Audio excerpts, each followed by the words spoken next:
When humanity's pride would lead us to our downfall. When the heavens themselves would forsake us. The Kyoshin alone would look up to see what was hidden, to hear what was silenced.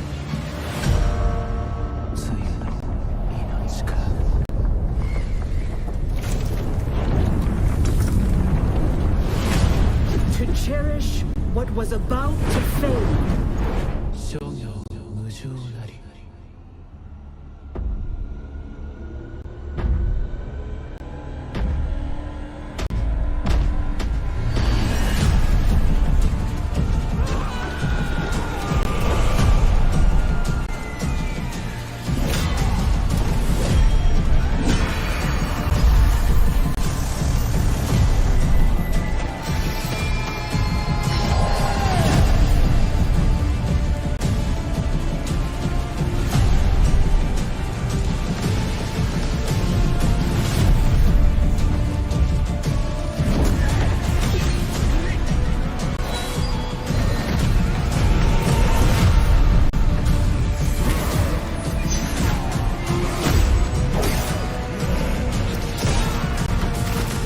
Shedding their old selves, shimmering along the haze. Embracing a new power, to be transformed and awakened. They would carve their own path in the land of fire.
the disability community, we have a saying, "Nothing about us without us."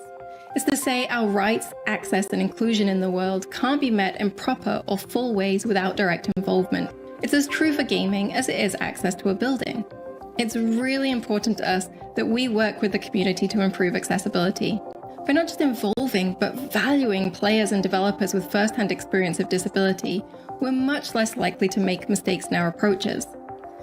Even if our efforts are well-intentioned, they might not really reduce a barrier or contribute to stigma. We're really thankful and proud of the community for their contributions. When I was working with Ubisoft on Watch Dogs Legion,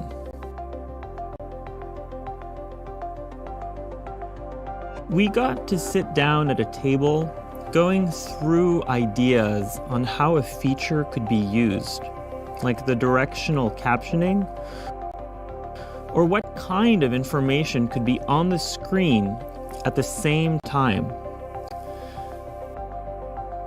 Whatever could be removed.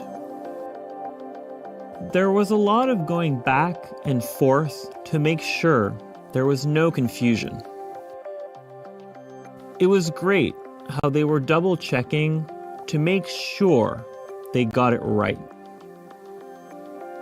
I grew up waiting for accessibility to be something companies can talk about.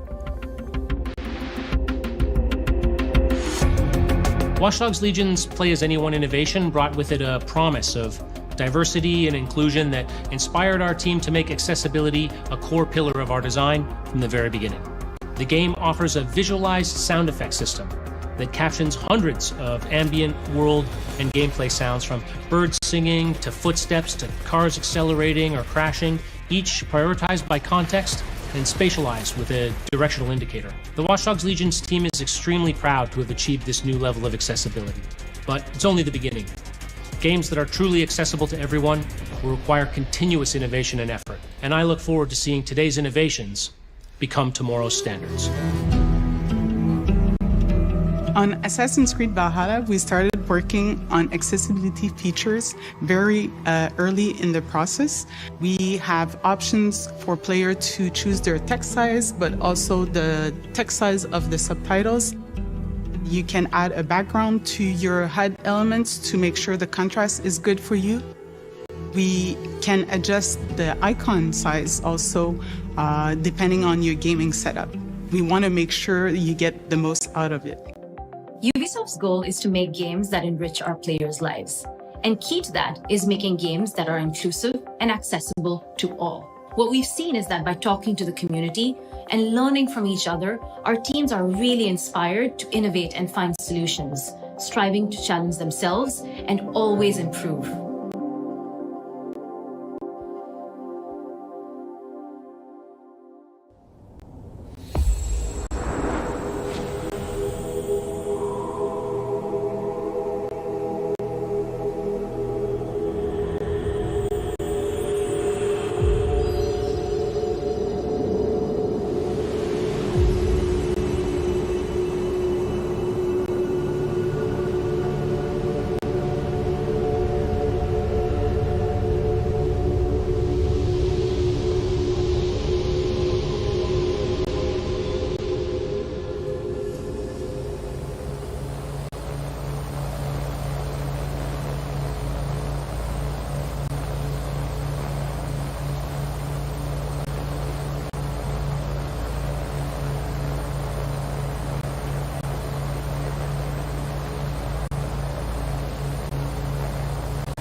So, you might often see on social media a game announcing that it's gone gold. But the question is, what does that actually mean? You may not know this already, so I'm going to tell you.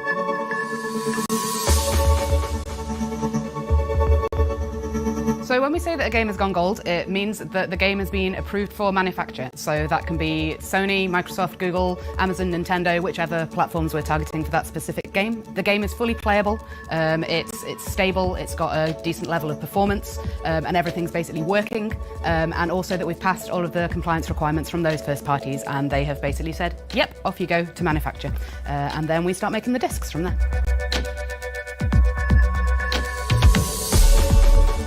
So the term going gold comes from when this was all done on physical discs. It's digital now, but when this was physical discs, the ones that were sent to the manufacturer companies with that version of the game on that has been given the thumbs up, they were gold coloured, and so we still use that term today. So when we go gold, it doesn't mean that all the work is done for the team. We usually go to manufacture about 6 to 8 weeks before launch, so there's some time there that we can use to properly polish the game and fix things like stability and little niggly issues that might impact the gameplay when we go live. One of my best memories from shipping a game is when we were working on the Division 2, and we decided quite last minute there that we wanted to make some improvements to the onboarding and tutorials right at the beginning of the game. So what that involved was me running around the office, just speaking to people, trying to see what was possible, what was safe to do, what changes we could make that were really going to improve everything. And it was great to be able to work that tiny bit of magic right at the end that was going to improve the experience for everyone. So when a game goes gold, that's quite a big milestone for the team. It means that something that they've been working on for quite a few years is almost ready to go. So remember to give them a shout out when you hear a game's gone gold. It means that we're all really excited to see you get your hands on the final product.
When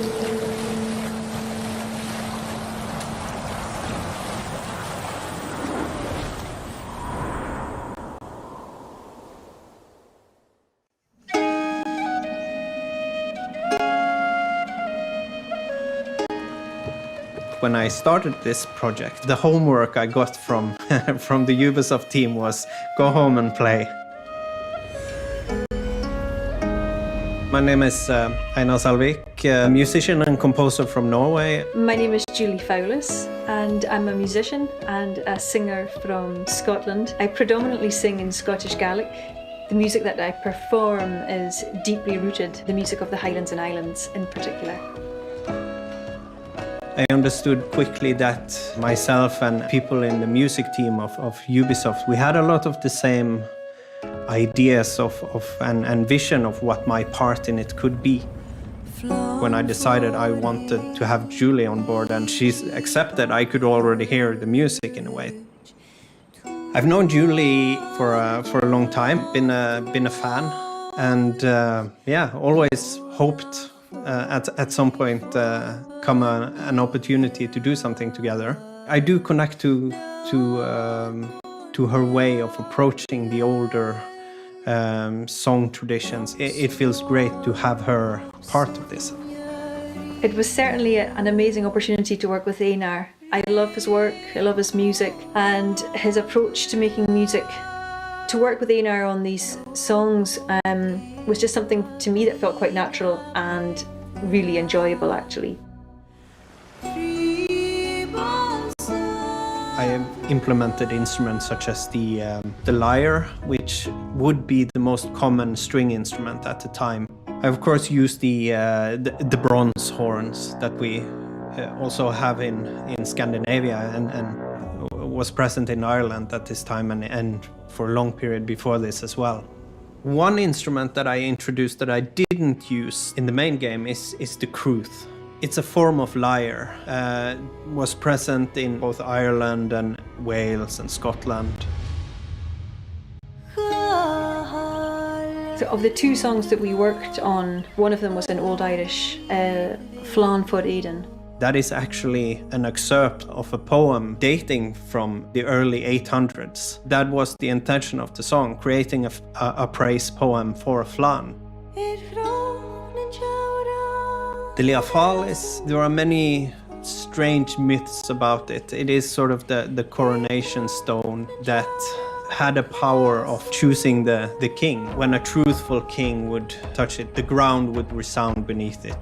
It is sort of the heartstone of Ireland. It was really a great experience working on these two songs. They were very, very different stylistically and linguistically also. We wanted the Gaelic language, Old Irish Gaelic, which is a mysterious language.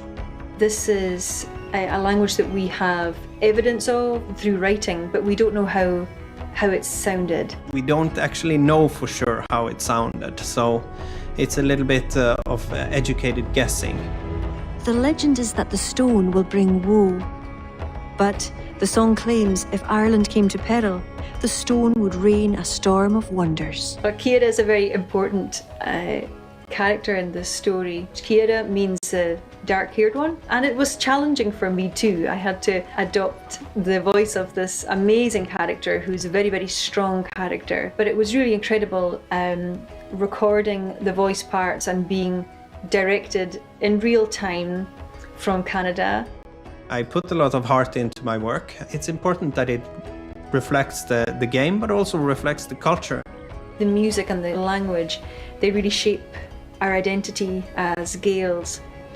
It was hugely satisfying to work on the music, and actually for me it was a great way to channel some creativity during the pandemic.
1986, Brittany, France. The Guillemot brothers catch a glimpse of the future and launch Ubisoft. No internet, no emails.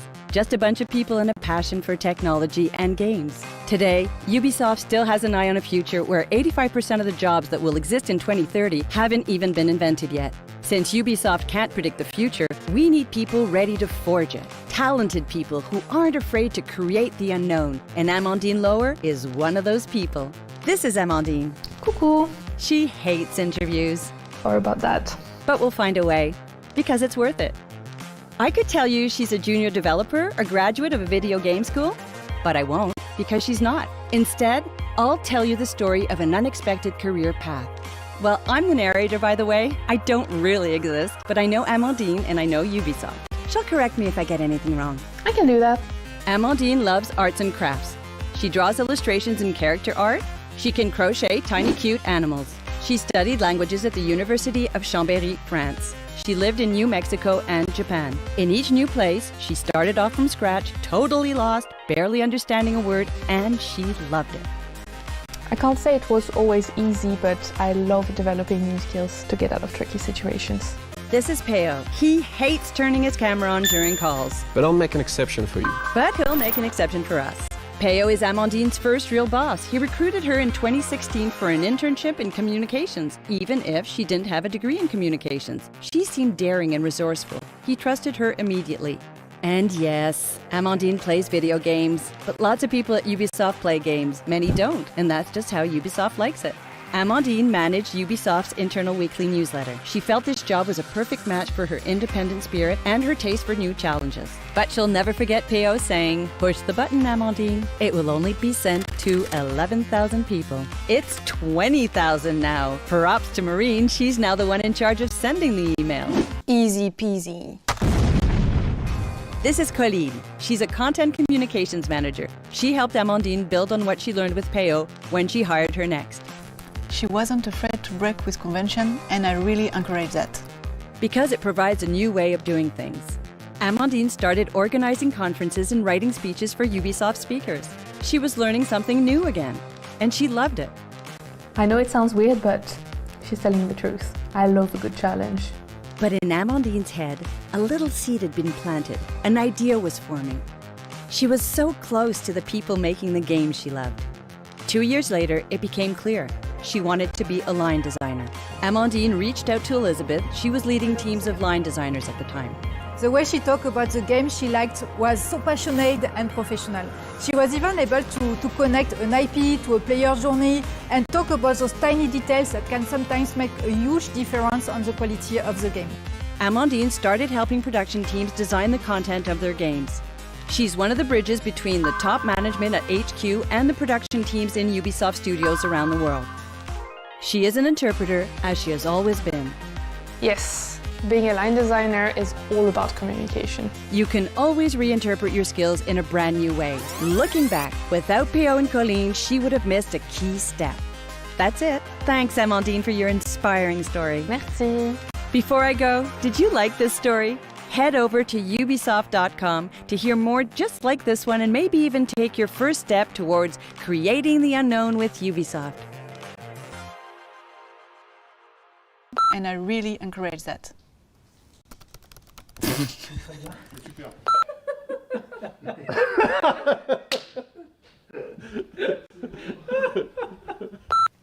Easy peasy.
Rated E10.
Hello everyone! As you may already know, Ubisoft has been supporting indie studios for many years now. Whether it's on production, innovation, creative or even financial support, our teams have been supporting indie studios from all over the world. Today, we wanted to use Foward to highlight a selection of indie games we've had the pleasure of supporting recently. Enjoy!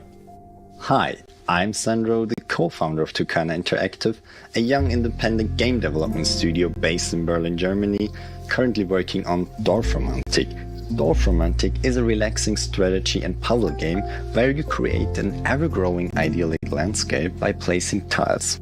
You can immerse yourself in a beautiful, peaceful and quiet world if you need a break from everyday life. But Dorfromantik also offers a challenge for those who are looking for one. Because to beat the high score, you do not only need to plan ahead, but also place your tiles very strategically. We are the lucky winners for Ubisoft's Entrepreneurs Indie Camp in the German-speaking area, and we are excited for the upcoming acceleration program, where we participate in mentoring sessions and are able to receive marketing support, such as the Indie Game Arena booth at Gamescom. Dorfromantik is already available right now in early access and will go into full release later this year. In addition, we also already have plans for mobile and the Nintendo Switch, so there's a lot still to be discovered. thank you for your time and to Ubisoft for this great opportunity.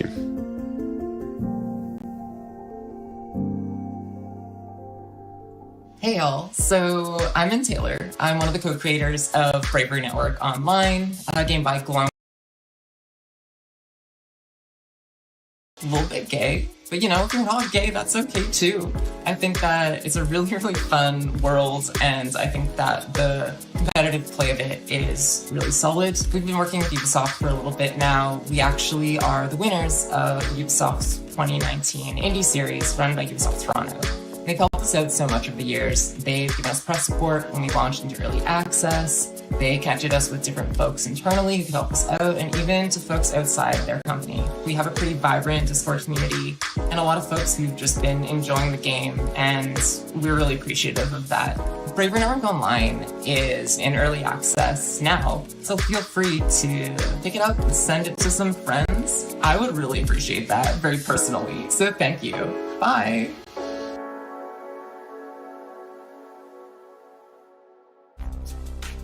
Hello everyone, I'm David Prinswell, Game Director on You Suck at Parking. You Suck at Parking is the world's most extreme parking game and probably the only racing game where the goal is to actually stop your car. It's a funny physics-based racer, which doesn't take itself too seriously, but still requires enough skill for you to master the hardest tracks. We crashed into the Ubisoft design team a while ago and we had some great discussions on You Suck at Parking. They gave us actionable advice and great feedback along the road. And they've been championing the game ever since, so we're super grateful for them. You Suck at Parking presents you with a ton of varied and surprising levels. The goal is to fill every parking spot before the timer runs out. And don't get too attached to your cars though, because you'll have to respawn a lot. For the competitive players out there, there's leaderboards in every level so you can compete with your friends and the world for those top spots. And for everyone that's feeling creative, we've also included a level editor that features everything that's in the main game, so you can go all out and be creative and make your own tracks. You want to know how much you suck at parking? You can already do so. Download the demo. You can also talk to us, show us your best moves, or talk to other parksters at our Discord. Happy parking!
Hi everyone, I'm Olivier Guédon, producer here at Ubisoft Ivory Tower.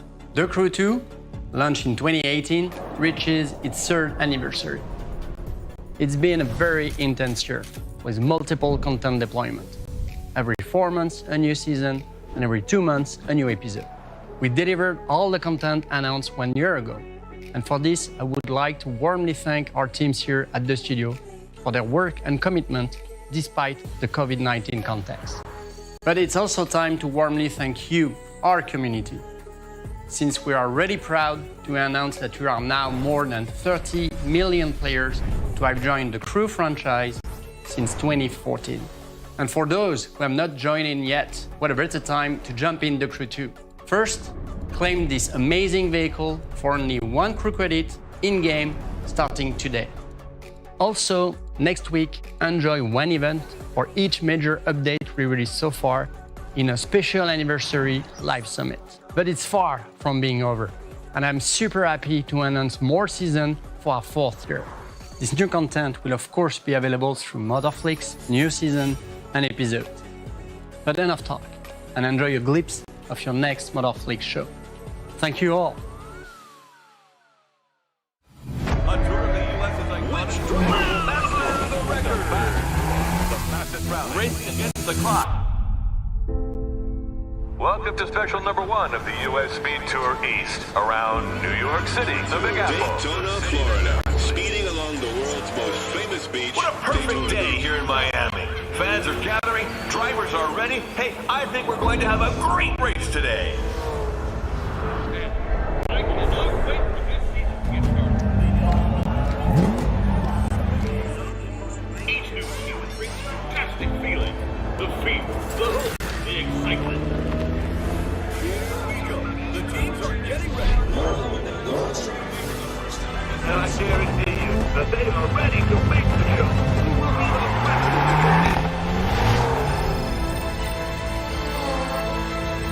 The U.S. Speed Tour East is about to start.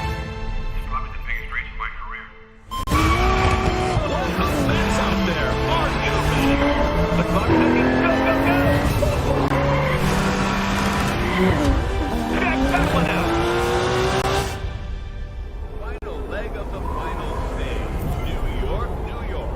Watch the drivers go for it.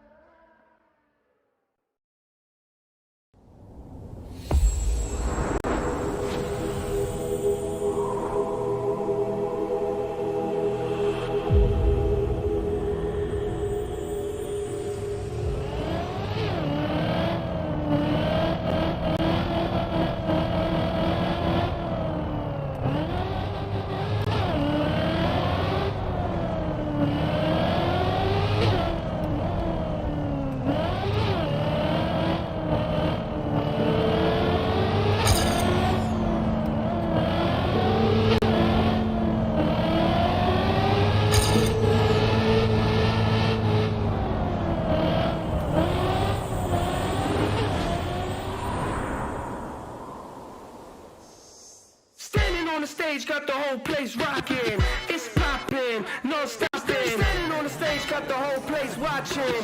Vacation, hotel hopping. I'm a big deal, I'm a big deal. I'm a big deal, I'm a big deal. Standing on the stage, got the whole place rocking. I'm a big deal,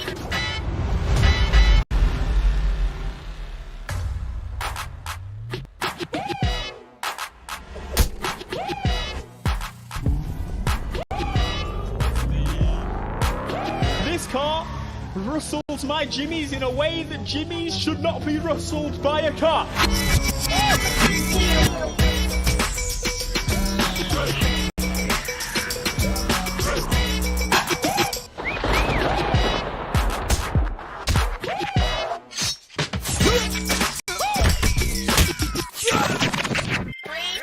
worldwide on the scene, I'm a big deal.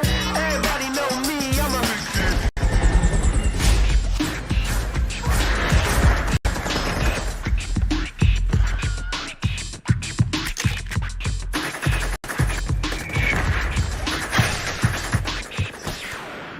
do that there, how you do it, do it, do it, do it, do that there, how you do it, do it, do it, do it, do that there, how you do it, do it, do it, come on, woo, I'm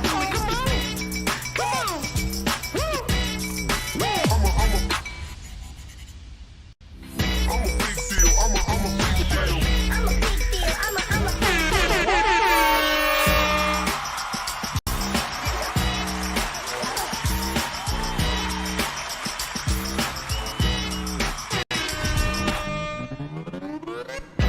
big deal, I'm a big deal. I'm a big deal, I'm a big deal. I'm a big deal, I'm a big deal. I'm a big deal, I'm a big deal.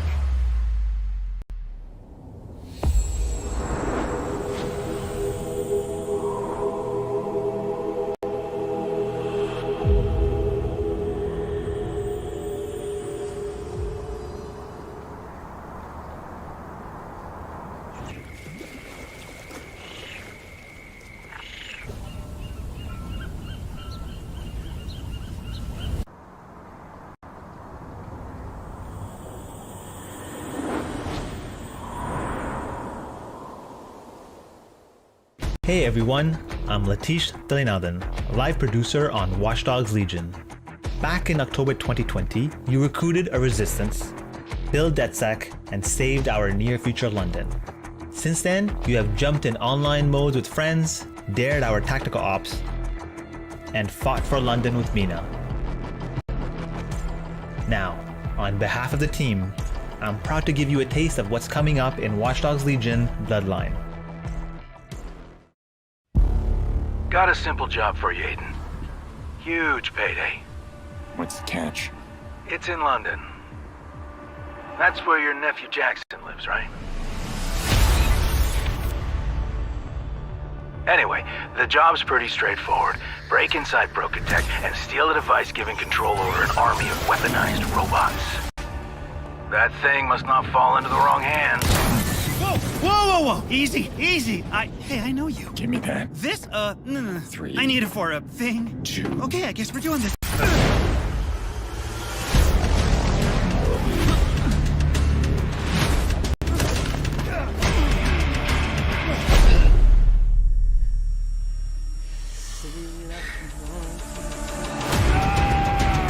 All I need is that little device stolen by your partner. The one in the stupid mask? I can find him. I just don't think I can trust you without some insurance.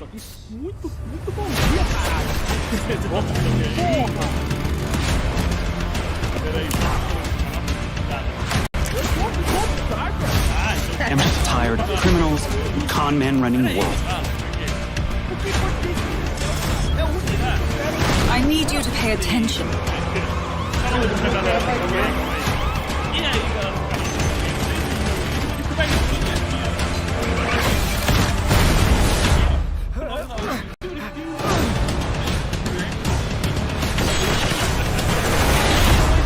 Dia E3 de verdade, tá? A Summer Game Fest era uma preparação para E3, pré-evento, né? E agora o evento, The Real Deal, começa hoje. Hoje começa a E3 com a dona Ubizinha. E amanhã também temos uma live muito importante que é da Microsoft e Bethesda, cara. Vai ser só coisa de Xbox, vai ser Microsoft e Bethesda juntos. O que vai ser louco, né?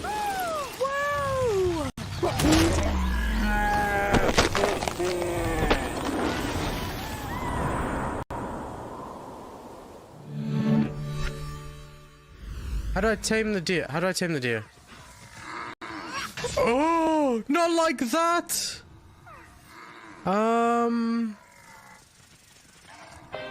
My bad? Now I feel bad.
everyone, and welcome to Ubisoft Forward. I'm Neelam.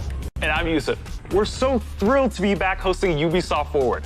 Over the next hour, we'll be your guides to all the latest news and exciting announcements coming from Ubisoft. We've got so much in store for you today, including deeper looks at Far Cry 6, Riders Republic, and Rainbow Six, plus a few other surprises you'll find out about soon enough. Neelam, I'm excited. We're filming this together. We got this gorgeous set. E3 is back. But I know why y'all are here. You want to see games, so let's get right into it. The Rainbow Six operators are facing off against an evolving and deadly threat. You'll no doubt have noticed that the alien parasite has spread to new areas. It's time to suit up and step into the containment zone. Here's a deeper look at Rainbow Six Extraction.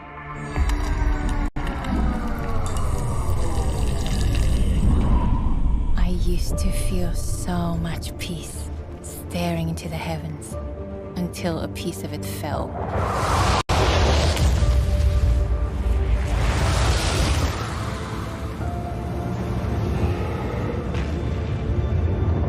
And the nightmare began.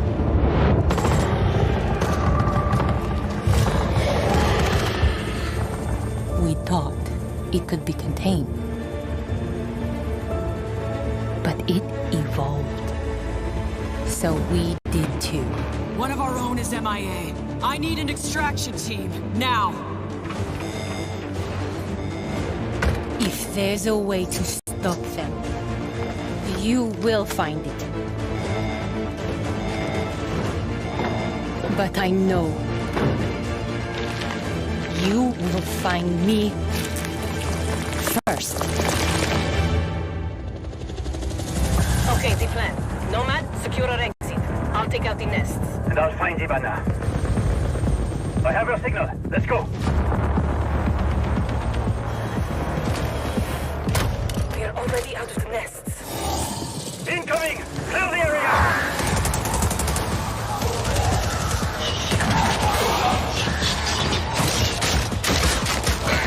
Stand back!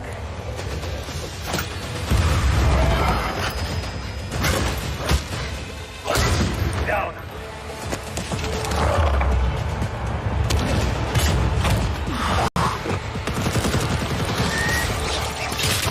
Clear.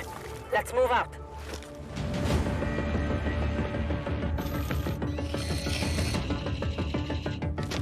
Clock's ticking. I found her. Ivana, hold on.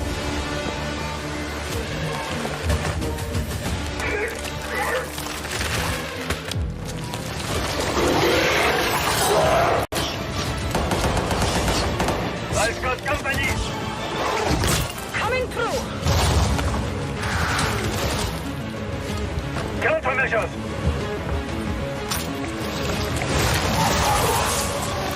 Check. Make for the exit. An apex! Get down!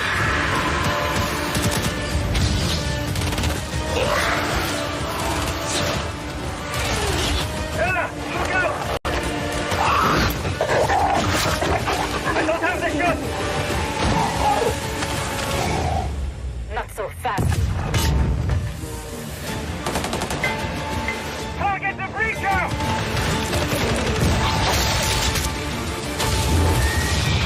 Now's our chance! Nomad, blow the door.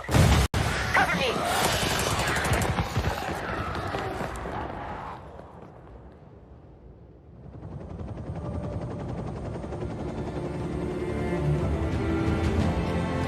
Hey, you all throwing me a party?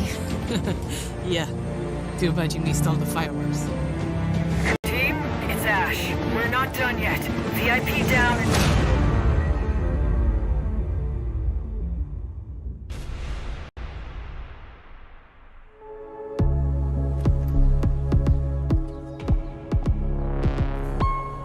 Now, I know you must have a ton of questions after seeing that trailer, and we have answers as well as a full gameplay walkthrough coming up, so hang tight. My name is Richard. I'm your resident community developer coming to you from North Carolina. We're thrilled to be back to give you an introduction to Rainbow Six Extraction. With me today in Montreal, I have Bruno Lalonde, our lead technical director, and Alicia Fortier, game designer, to help walk us through. Alicia, what can we tell our players about Extraction? Extraction is a 1 to 3 player co-op experience. You might think you know what you're getting into since there's going to be some of your favorite Rainbow Six operators, but it's going to be completely different because this time you're not fighting against each other. You're coming together to face an unprecedented, evolving alien threat. Some of the operators' abilities, gadgets, and tech should feel familiar to Siege players, but this time, as you progress through the game, you'll unlock new ability upgrades and a whole new arsenal specifically designed to take on this new threat. So the operators we just saw in that trailer are very familiar, but what happened to Hibana? She got captured. In Extraction, you're always putting it all on the line. If your teammate falls during an incursion, you're gonna go missing in action. You can't play MIA operators until they're safely recovered. You and your squad are gonna have to come back together to get back in there and get them out. Every time you go in the containment zone, you risk losing all your progress and upgrades. So stay on your toes and weigh every move you make. Balancing that risk and reward scenario is going to be tough. Bruno, can you tell us a little bit more about the alien threat? What is it? Who are they? And where do they come from? What we know is the Archeans are an evolved form of the parasite that was first detected a few years ago during the outbreak event in New Mexico. But a lot have changed since. The parasite has spread to 3 new regions, emerging in several containment zones within New York, San Francisco, and Alaska. This is what we know so far. Within the containment zones, the alien ecosystem is in a continual evolution, as incubation nests and their sprawling tissue spawn procedurally, taking over different areas of the map and reaction to the player presence. The parasite is always spreading, always evolving, but it didn't look too happy about the operators disturbing their new home. What are we facing off against? Well, the black goo-like sprawl is probably the first thing you will take on. It spreads to the map once your presence is detected, slowing progress and helping the Archeans. Some of the other threats you may have seen in the trailer are the long-range spiker, the explosive breachers, the shape-shifting tormentors, and the apex. There's a lot more species of Archeans and mutations that have been observed. More to come on that very soon. Thank you both so much for joining me. I'm really excited to dig into more of the details. We still have crossplay to talk about. Yes, that's right. Extraction will bring everyone together regardless of the platform. And for our Rainbow Six Siege community, we have exclusive unlocks for you in both games. Okay, you've been waiting long enough. Let's take an exclusive first look at some gameplay footage. Here is Rainbow Six Extraction.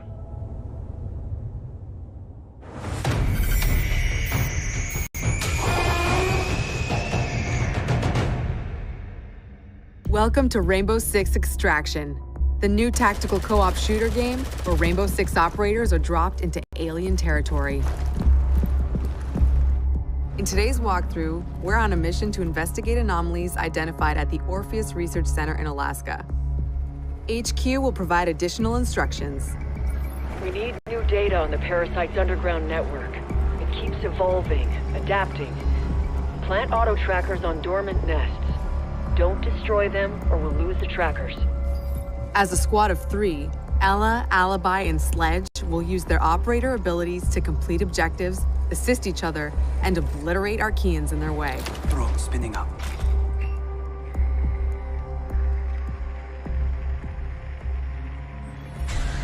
That's a grunt. Easy for a nest to incubate and bring to life, not so easy to eliminate in large numbers.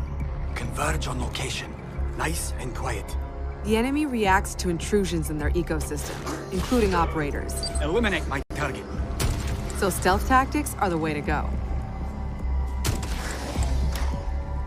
Visual on nest. Place auto trackers for our react scientists. Auto tracker activated.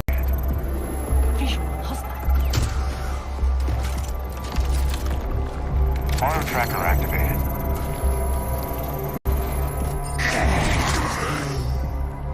The parasite generates sprawl, a substance that connects the whole ecosystem. Alert an Archean, and a nearby nest wakes up too. Archeans move faster in sprawl, but operators get slowed down.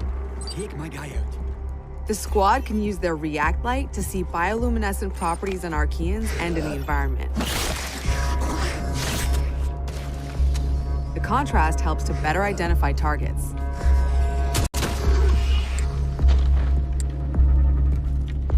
Nest mapping complete. A scientist just gave me the thumbs up. Good job. Identifying Archean variants helps the team determine the best approach to take them out. Scan grenade. Spotted a rooter. It can immobilize anyone in front of it, so Sledge will swing around back.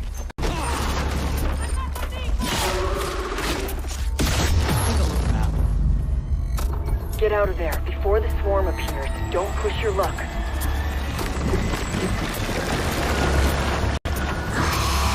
Airlock, go!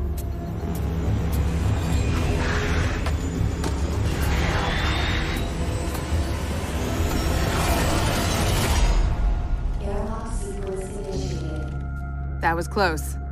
Here, the team can regroup and resupply. Airlock doors will open onto the next subzone, which will be tougher than the first. We need tissue samples from those Archies, and we need them gone. Use your React blade.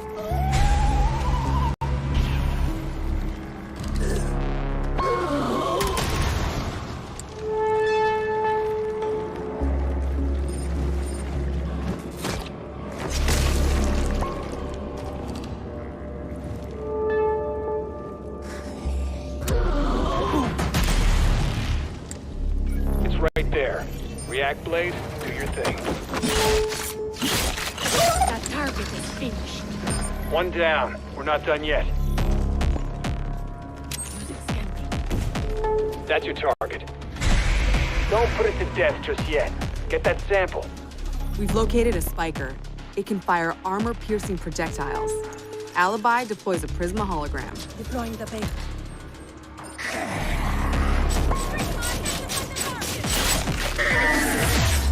End of the line. The squad can use React tech to go further in incursions. The more intel they collect, the more tech they'll have at their disposal to fight off this threat. It's all about teamwork to outsmart the enemy. Barricade that spot. Reinforcing the wall. Creating a choke point is a good idea to increase the Arc Mine's efficiency. Eyes on hostile!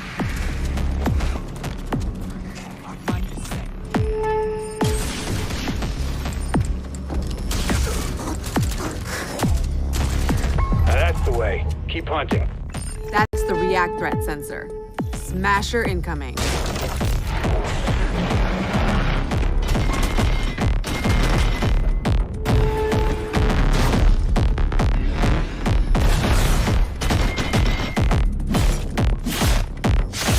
Wow, that did it. Take out the leader, no leader for the Archies to follow. Another objective completed. The squad can either exfil at the extraction point to bring home the latest intel, or move to the next airlock. The third subzone will be the most challenging yet, a true test of both tactical team strategy and operator reflexes. Some Archeans are responding to an elite as if they're communicating. No way we'd let them mobilize against us. Hunt them down until the elite comes out of hiding.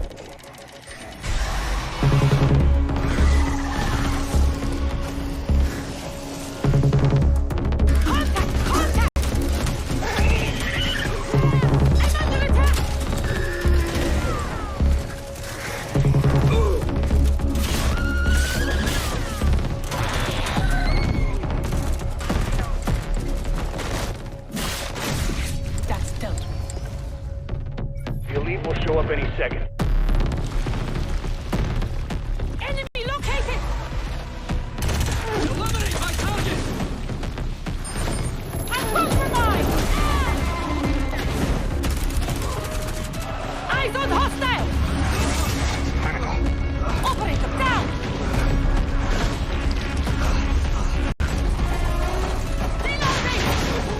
We have an operator in stasis.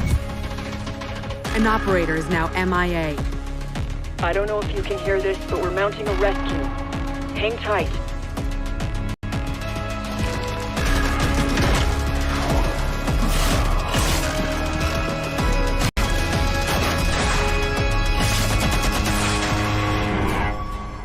You heard it. A rescue mission is underway. React still needs you.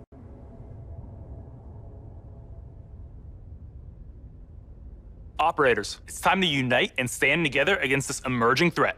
Squad up with friends in co-op or step into the containment alone. Stay tuned for more Rainbow Six Extraction intel coming very soon.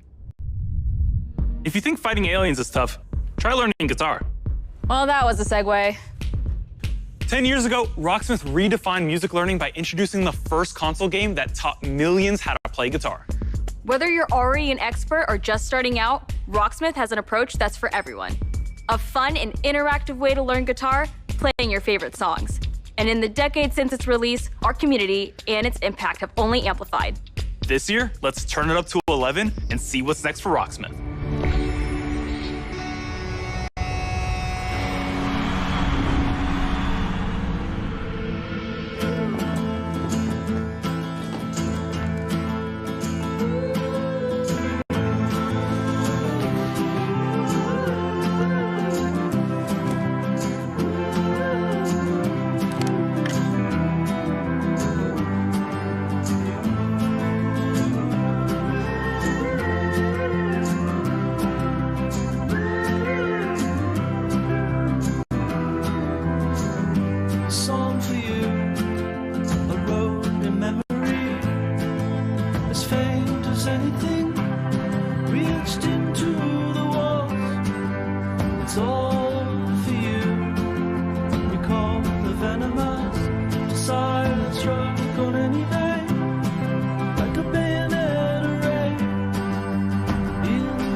I'm Arthur Von Nagel, producer at Ubisoft San Francisco, and Rocksmith has truly been a dream project for me.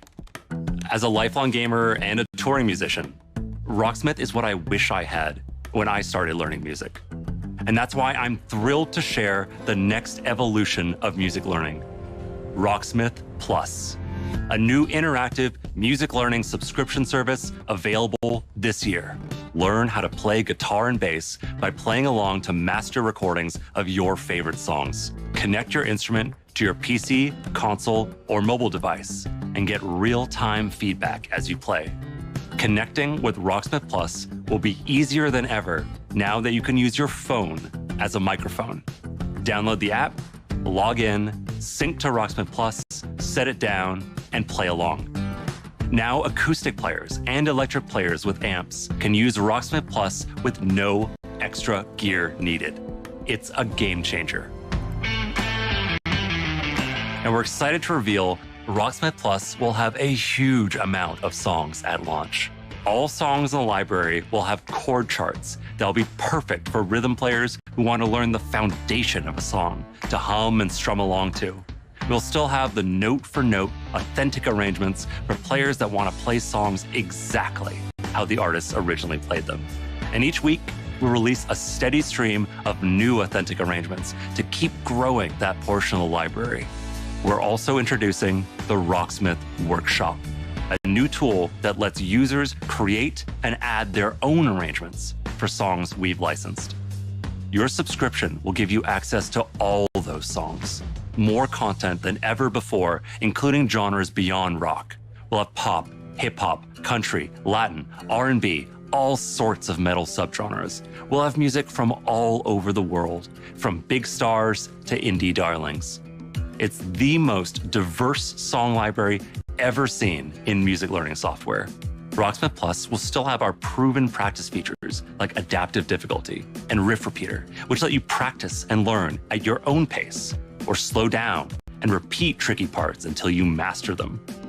We've improved those features in Rocksmith Plus and are introducing new ones. Beginner and intermediate players will benefit from more personalized learning, thanks to an enhanced recommendation system and more robust progress tracking. Players won't just see their growth on a single song.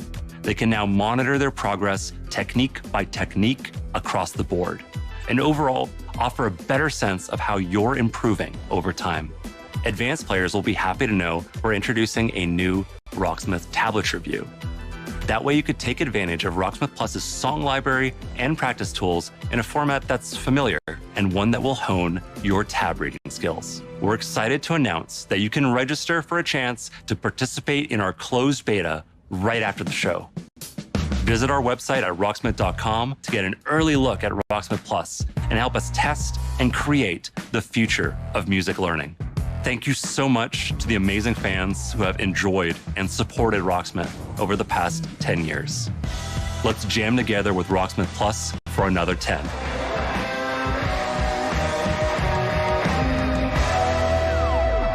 Register now for a chance to play the Rocksmith Plus beta. Summer's coming, and nothing gets thrill seekers' blood flowing like bright sun and fresh trails. And Riders Republic will give them just that.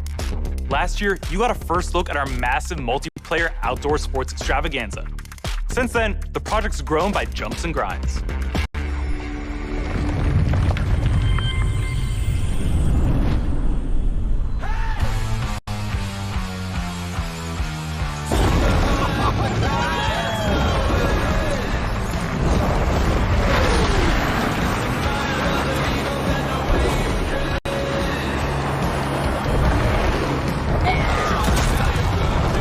Greetings, thrill seekers. This is the Riders Ridge, the Republic's stomping ground. From here, you can meet like-minded riders, manage your career, learn to nail those wild moves, stay stylish, share your creations with the Republic, stay on top of the latest news, and take up some ferocious multiplayer action like Free-for-All or Tricks Battle, our 6 vs 6 team competition.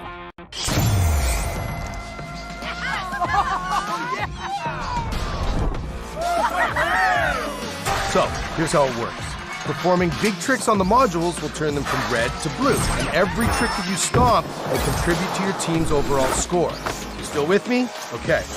When your team has turned all the modules blue, you capture that district, which will help multiply your score into the big time. Progress, progress, progress. To unlock more content, you gotta earn those stars. So, if you want to be the boss of your own career, the world's most famous competitions are waiting for you.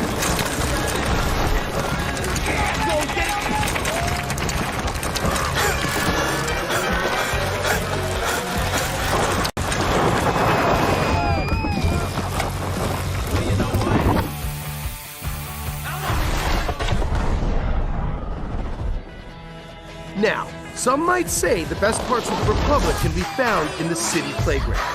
We've got modules that you can slay for days.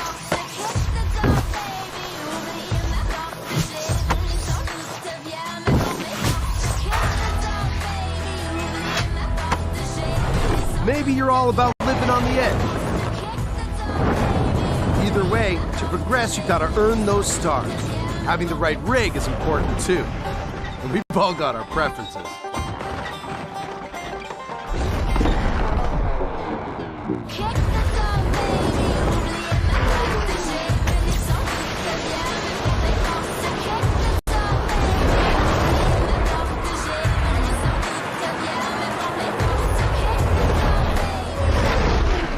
All right, I get it. Sometimes you just want to explore and bathe in nature.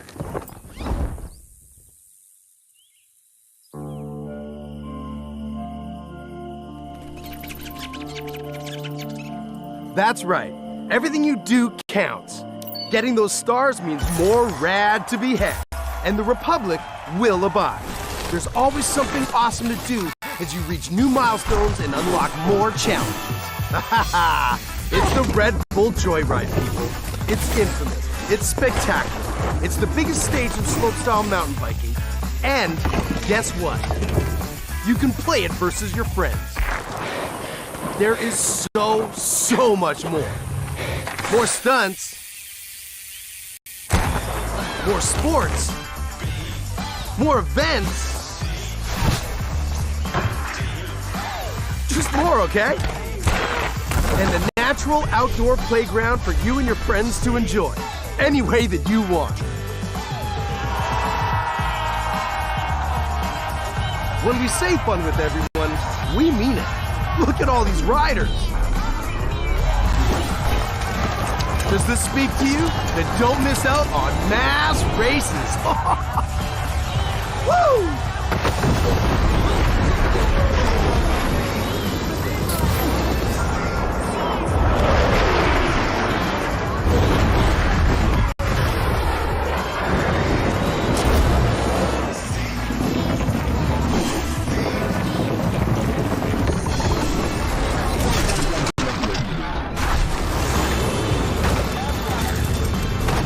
The Republic awaits you, rider. See you soon.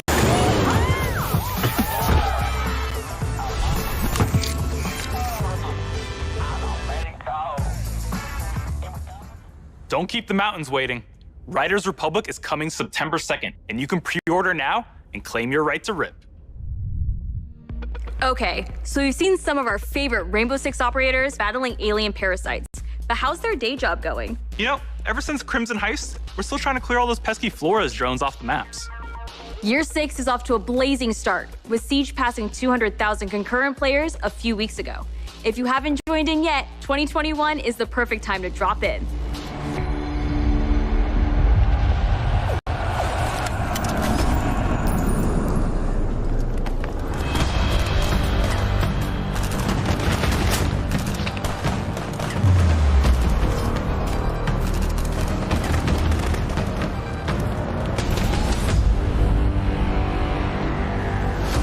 Six years into our journey with Siege, we are humbled and grateful for the enthusiastic community that has supported this growth.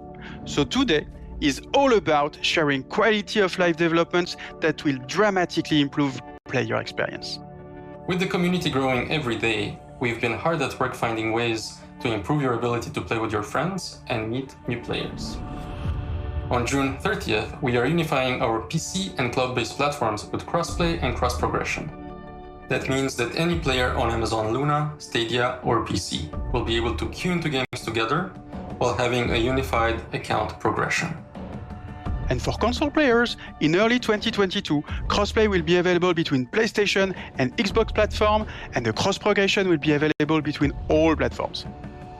For these updates, we needed a bit more time in order to prepare and make sure they have a smooth launch.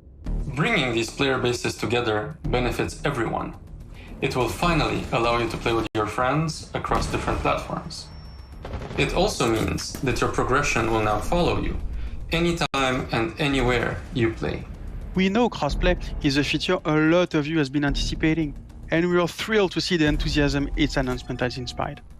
From your amazing fan art to the awesome cosplays, the Rainbow Six community is the lifeblood that keeps this game moving forward. We cannot thank you enough for your support. It is because of you that Siege keeps evolving and growing. To wrap up, here's a brand new animated trailer starring Thunderbird, the new Defender joining Team Rainbow. Check this out.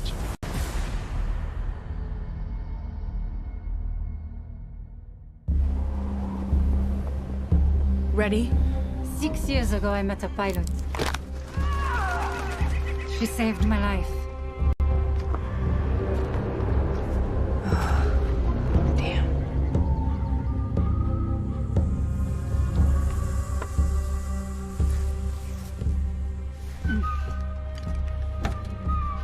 That symbol, what does it mean?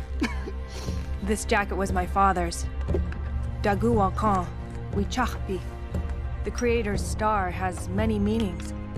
Love, wisdom, bravery. Suits you. Listen, I need to get this bird in the air. You try to get some rest. You're the boss.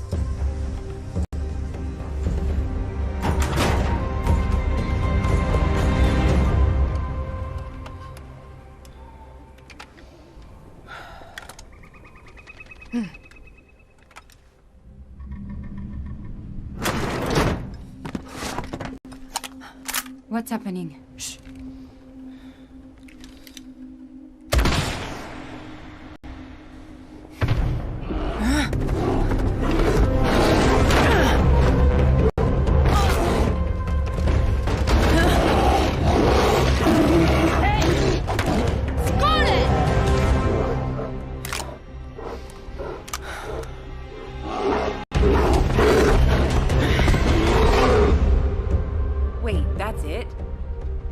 Next. Why don't you ask her yourself?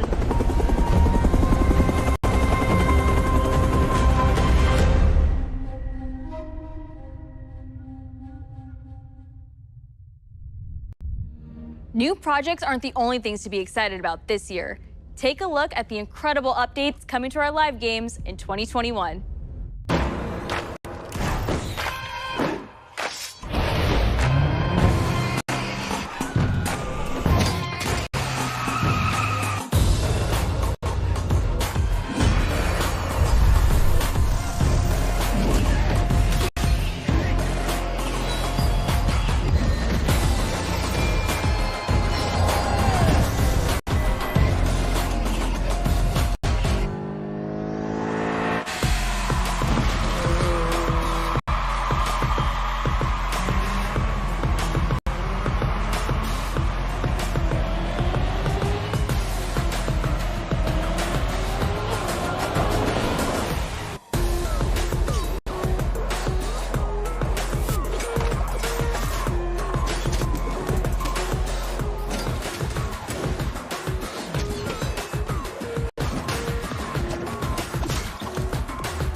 From the release of the Ghost experience to the latest teammate update, Ghost Recon Breakpoint keeps evolving thanks to your feedback.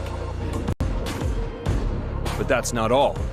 As 2021 marks the 20th anniversary of the Ghost Recon franchise, we are happy to announce that there are still many more surprises to come.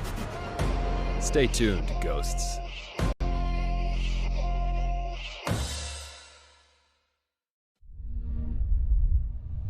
Just Dance has always been about connecting with friends and family.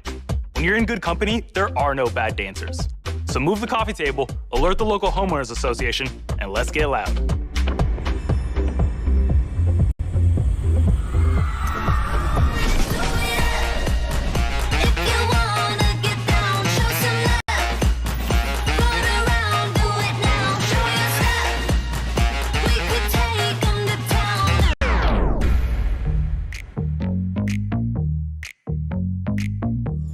My name is Todd Rickall, and I'm a singer, dancer, actor, director, and choreographer. I am super excited to announce that my song, Nails, Hair, Hips, Heels, is going to be a part of Just Dance 2022. Face, eyes, thin waist, thick thighs, you, me, you, wish, new phone, who, this. But that's not all. Oh no, for the first time ever, the Just Dance team and I are collaborating to give you an exclusive version of my song for Just Dance 2022. Girl, I don't dance, I work. I don't play, I slay. I don't walk, I strut, and then sashay. To me, Just Dance allows people to express themselves through dance and to celebrate who they are and their individuality in such a fun way. Just Dance has transformed millions of lives, and I hope that this song brings you all so much joy, whether you're dancing alone or with a group, to work out, or just to have fun. It's going to be a great time, and I can assure you, you will not just play, you will absolutely slay. The new lyrics were handcrafted specifically for Just Dance, and let me tell you something, they're full of sass because, you know, they were written by yours truly, but I guarantee they are going to give people so much confidence. That's the reason why I wrote Nails, Hair, Hips, Heels, and now it's been Just Danceified. I don't think they're ready for this jelly. I hope you all have just as much fun dancing to this track as I had making it. Oh, and one last thing. You will have the opportunity to be a part of the making of my new video, which will be released alongside the new Just Dance track. For more information on how to participate, darling, just check the link below. We got you. I cannot wait to see you all living your best life and being the most fabulous you have ever been. I will see you all in Just Dance 2022. Girl, I don't dance, I work. I don't play, I slay. I don't walk, I strut, and then sashay. But I don't work for free. That's not the tea, hunty. So make it rain on me, and I might let you see. Okay, dolls, y'all know what time it is. Come on, everybody on the floor. I want to see you work. Come on. Nails, hair, hip, that's all. It's time to get our Viking on. It was a big year for the new chief of the Raven clan, but your journey with Eivor is far from over.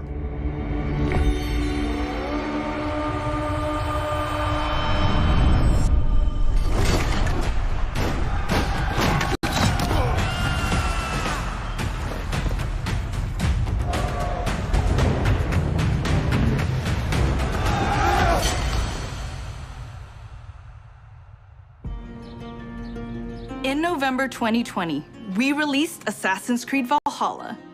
To our delight, it was the biggest launch for any Assassin's Creed game to date, and we have you to thank for that. Becoming Eivor, a Viking leader going on a quest to fight for a new home, is an adventure that resonated closely with many of you. I certainly had fun exploring England with Eivor and stumbling across unique world events that left me with memorable side stories. Thank you, Eivor. We're amazed to see how you dedicated yourselves to the Viking lifestyle. You've led more than 300 million raids in total, and built more than 100 million buildings in your settlements. Congrats. Eivor still has a long journey ahead, and we've been continuing to offer free updates for all players to enjoy post-launch. These updates include time-limited festivals, new quests, and even whole new game modes, such as the River Raids update and the Mastery Challenge. We add in community-requested tweaks and features too. For instance, we'll be adding one-handed swords in the coming weeks. The team is also working hard at tackling issues and improving the game experience for everyone. We've been tracking various known issues on our forums, and also shared our complex bug-fixing process in a recent dev blog. We love seeing your continual feedback, and we thank you for your patience and support for the game. On top of regular free updates, we're also building on Eivor's story and the world of Assassin's Creed Valhalla through game expansions. Wrath of the Druids released a few weeks ago, allowing players to explore Ireland and battle a mysterious cult, the Children of Danu.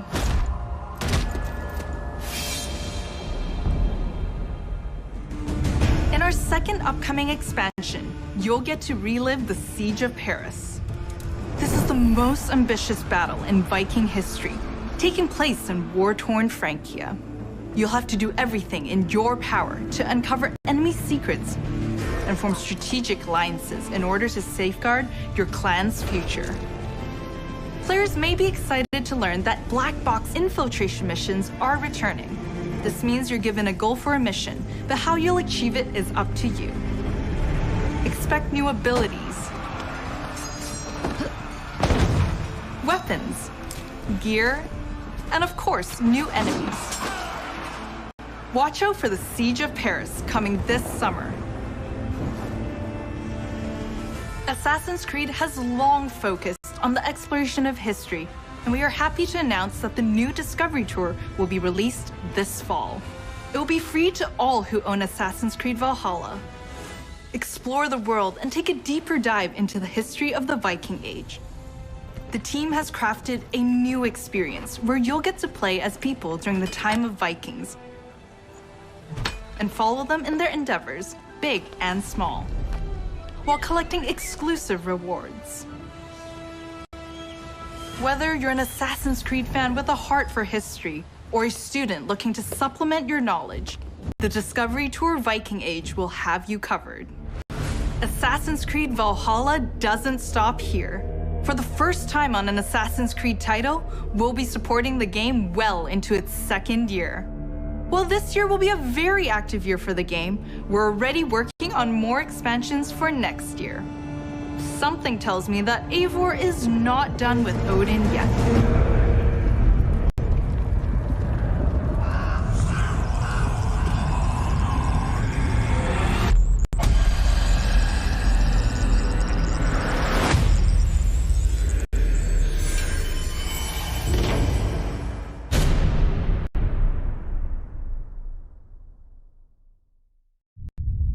So you've seen some great games from us, but we also have news about the movies and TV series we've been working on. Our Ubisoft Film and Television team has some exclusive content to share. Up first is Mythic Quest, the workplace comedy set in a game development studio that's streaming on Apple TV+. If you haven't watched the second season yet, here's a look at what you've been missing before the upcoming season finale. Why do you have goosebumps? This is an involuntary reaction to Being inspired? I was emotionally manipulated. What's the difference? That's it. Except make it about me and not the world.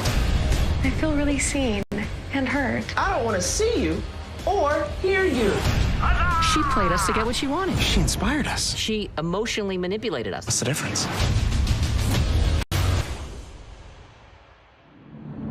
Up next is an exclusive look at a new trailer for our feature-length movie, Werewolves Within. It's a whodunit with teeth that'll be coming to theaters June 25th and on demand July 2nd. Hello, everyone. I am Josh Rubin, the director of Werewolves Within. And I'm Sam Richardson, the star of Werewolves Within. Werewolves Within was based off a Ubisoft game, and we're so excited to bring you an exclusive look just for you. Check it out. Dr. Ellis? I told you, she's probably tanked. Touch this door again, I'll shoot. Again. Dr. Ellis? Stay lost, please. Look, we need answers. It didn't disappear. What did you say? It didn't just... Shh. What? It's not Emerson Flint. It's one of you. What the hell is that supposed to mean? Okay, well... What did her eyeball say? Look, we don't understand. Could you just please come out? I'm afraid I can't do that, Ranger Wheeler. You could be one of them. What is it? One of what?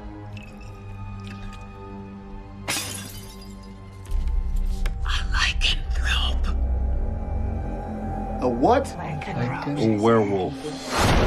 The roads are effed. Something's wrong with the generator. Also, there's a dead body under your porch. Yes!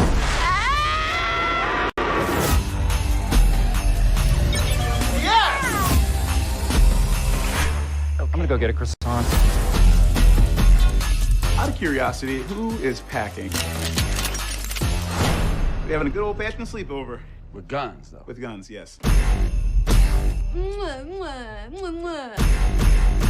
Everybody's going, how the heck?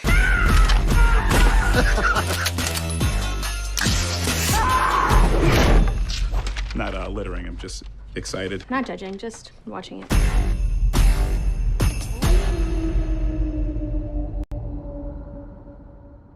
Follow Mythic Quest on Apple TV+, and be sure to catch Werewolves Within this summer, in theaters or on your on-demand platforms. No hero story is complete without a great rival to match them. After all, even the most vile tyrant is a star of their own narrative. When it comes to memorable villains, no one does it better than Far Cry.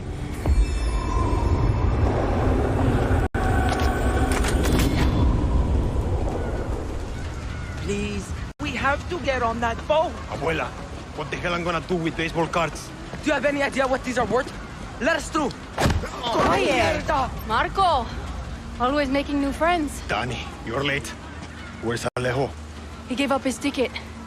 For his family. Bullshit. Alejo is an orphan. Alejo's not going anywhere anymore. Come on, Marco. Let them on. Vamos. Good man. Get out of boxing now.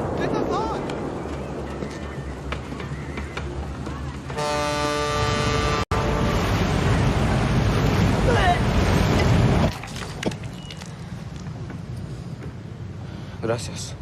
Don't worry about it, chamaco. Here. That's all I've got. This isn't right, Danny. We should be fighting, not running to the Yankees. Alejo gave you a fucking gift, Lira. We survive. Same as the orphanage, same as the academy. What's that? Please, no, this is a fishing boat. You will, no!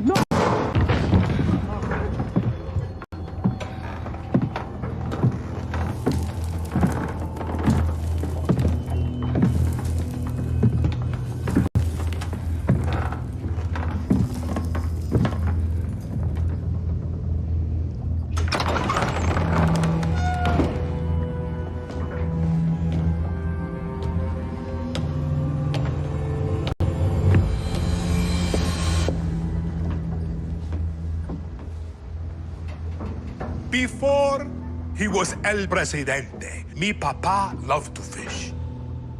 We would go out on a boat, just like this, and we would catch the fish and then release them. He would say, it's not always about your stomach, mijo. It's about the challenge. Except when he caught a big, fat, juicy marlin, he was too proud to let that fish go. See, Tirano! You have poison, Yara! You have poisoned your sword!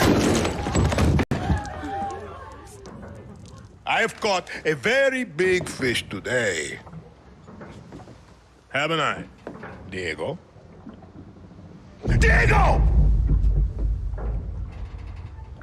No way.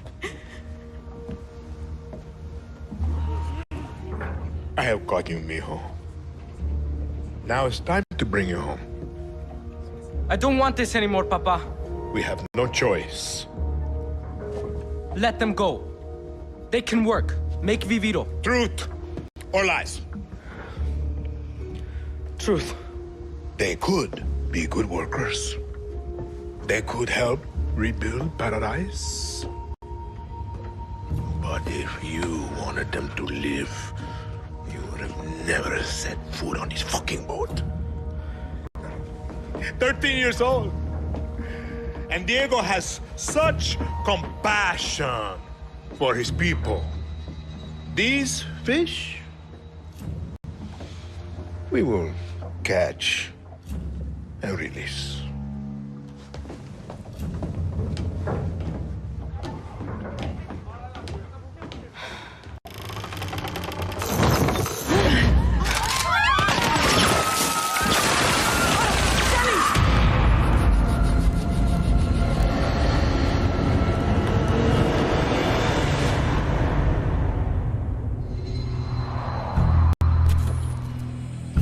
You've just seen another disturbing lesson from Anton Castillo, passed down to his son Diego as he grooms him to become the future ruler of Yara.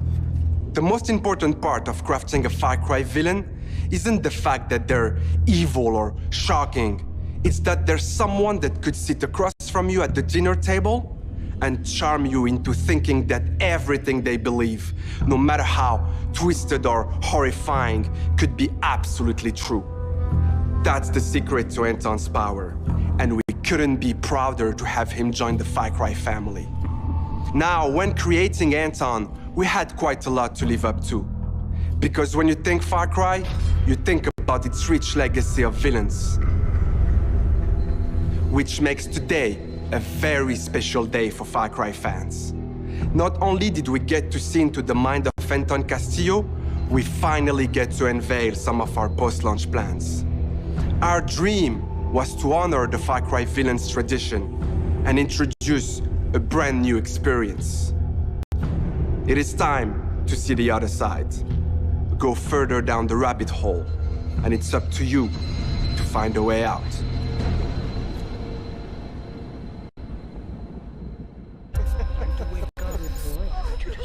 What is going on? Who's watching who? My, what a happy family. RJ, tell your mother and sister to... You are alive. That is all that matters. What the fuck? Peekaboo, motherfucker. Where the fuck am I? I too am a king who isn't afraid to slaughter to get what he wants. In my way! Is this a test? A dream?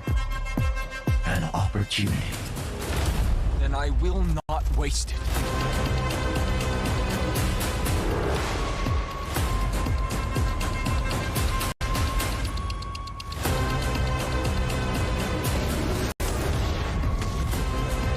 You are beyond salvation! Did I ever tell you the definition of insanity?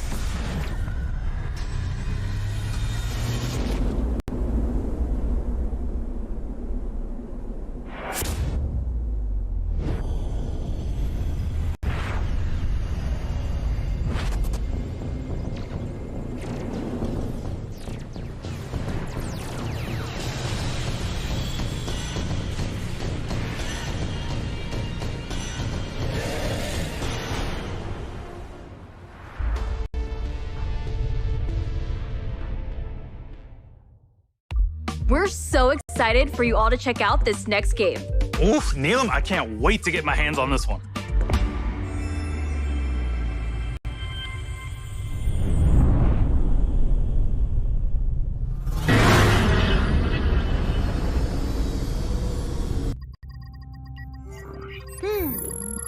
We are now approaching our destination.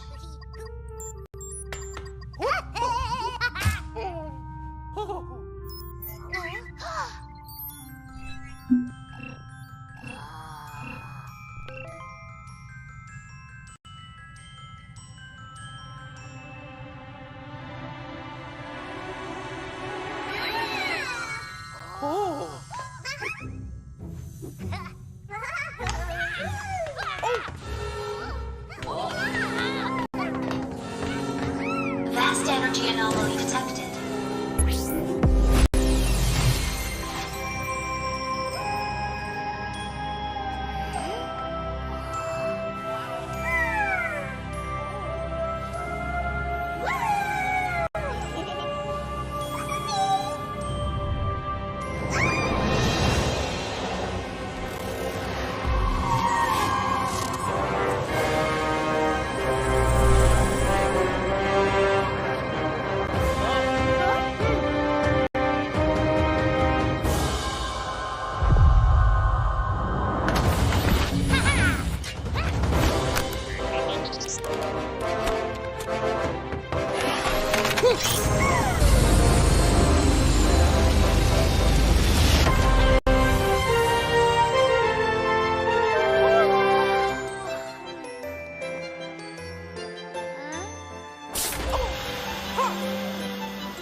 The whole team is super proud of this new game, and I can't wait for you to experience it.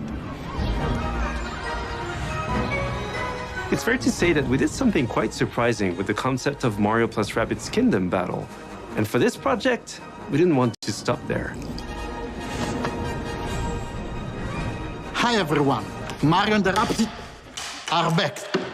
And I'm so excited to be back as well today to unveil our new project, Mario + Rabbids Sparks of Hope. We are diving back into this unique crossover with even bigger ambition, expanding our universe on a but they won't be alone.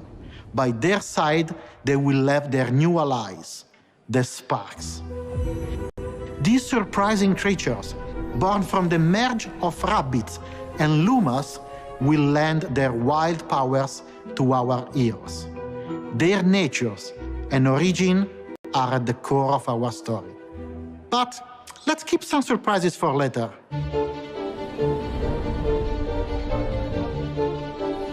After the tremendous success of Mario + Rabbids Kingdom Battle, the entire team was moved by the amazing reception from players across the world. We were stunned by the love we felt for this unexpected team-up. We know we've been off the radar for a while now, as we wanted to take the time needed to bring this crossover to the next level. It's not just a new story with new enemies, new heroes. Mario + Rabbids Sparks of Hope has big ambitions. It introduces new action elements into the mix that will push the boundaries of tactical games even further. That being said, we also wish to offer an easy-to-play experience for all players, yet hard to master for those of you that are willing to take the challenge. And you will be able to experience this cosmic adventure exclusively on the Nintendo Switch. We can't wait to tell you more about the game soon. There is an entire galaxy to save, and we cannot wait for you to experience it.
So we're not done yet. Let's check in with our CEO, Yves Guillemot.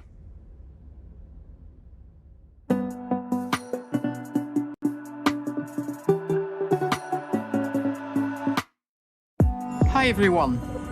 As you have seen, we have a fantastic and diverse lineup of games coming soon. And this is just the beginning. Thanks to all the teams at Ubisoft for what they achieved, and for always striving to deliver the best possible game experiences.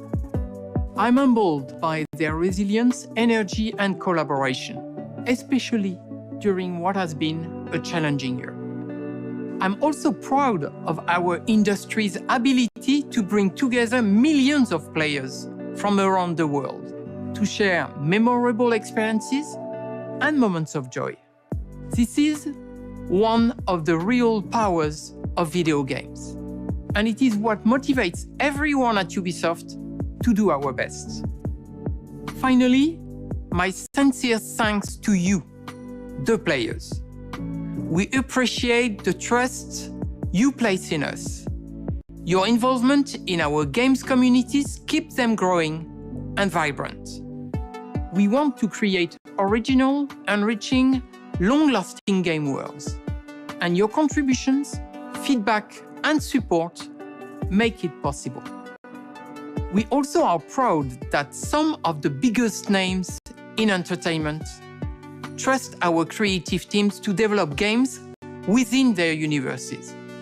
For example, you just saw Mario plus Rabbids Sparks of Hope, developed in collaboration with Nintendo, where everyone's favorite Mario and Rabbids characters return for an all-new adventure. And speaking of great partnerships, there is one more exciting thing we would like to show you today.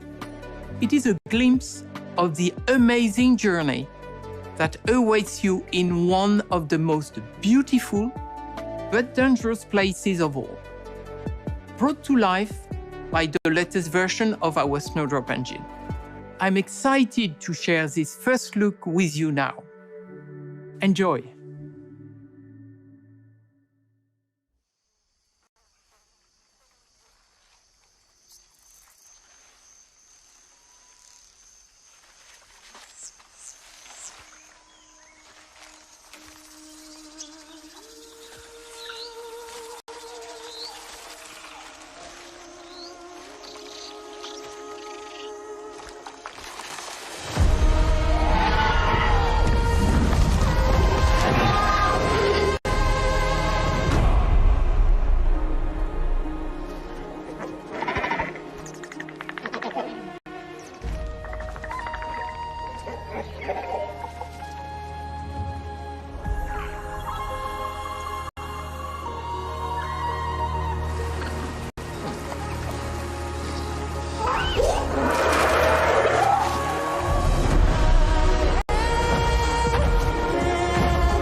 understand now.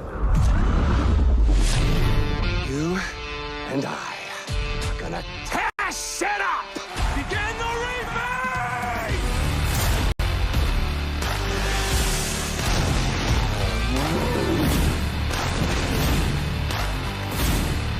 That is crazy.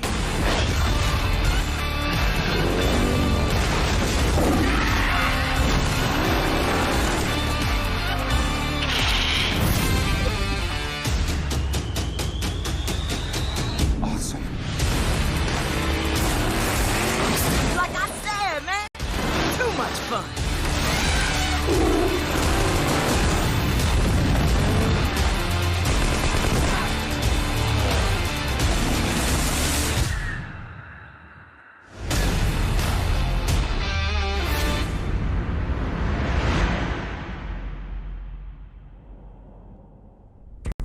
Thanks to Eve and all the devs that joined us to share what's new with Ubisoft.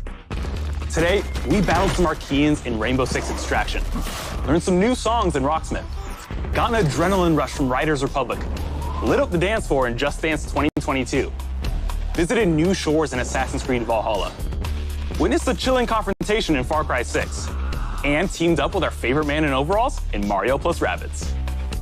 Don't go anywhere. There's still more to come in the post-show. Bye, y'all.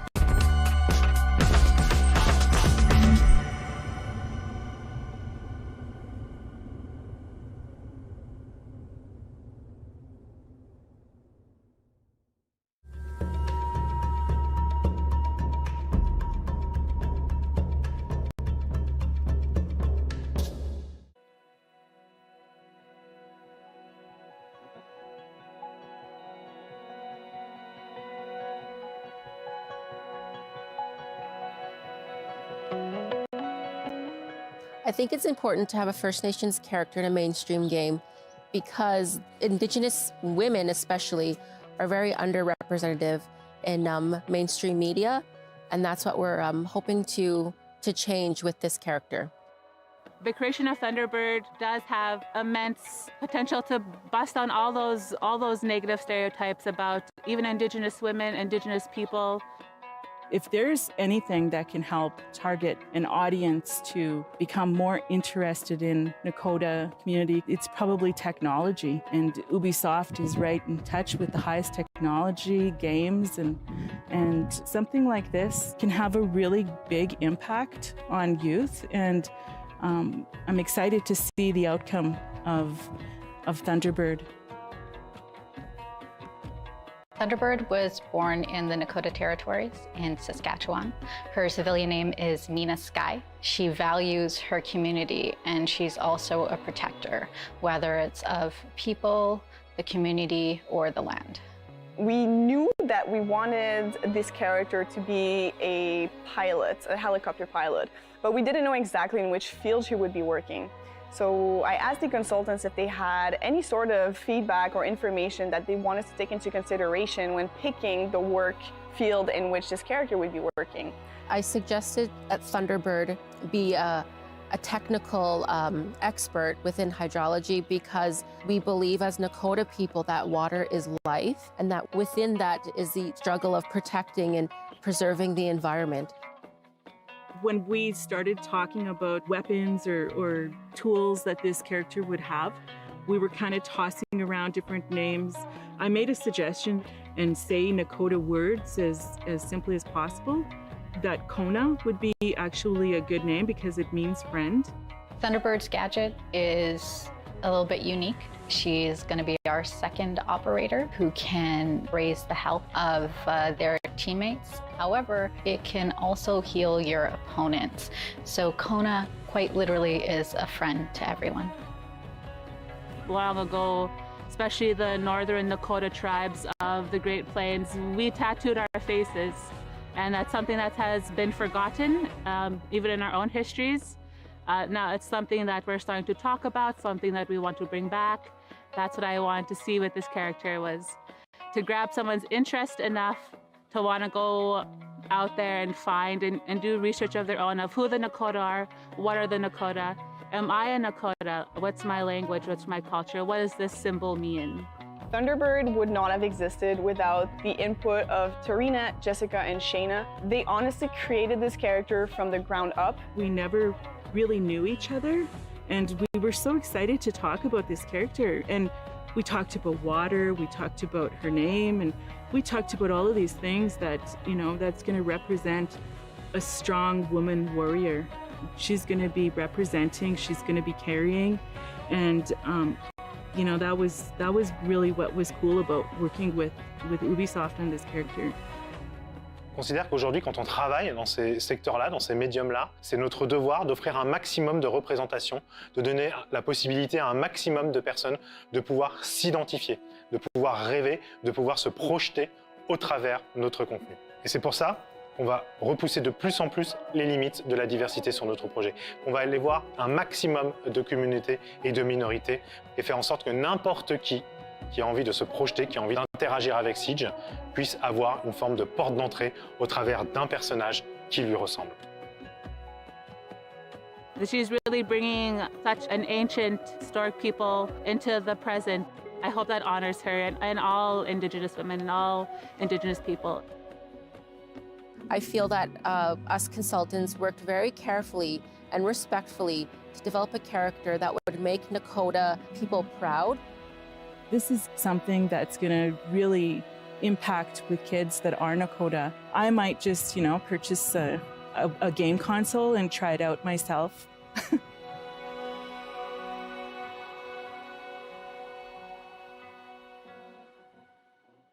Hey everyone, thanks for joining us. We've got a great show lined up for you today. We've got a bunch of amazing folks from dev team members, members of the community, and our community team who are going to take you through a bunch of great topics related to the upcoming season of Siege.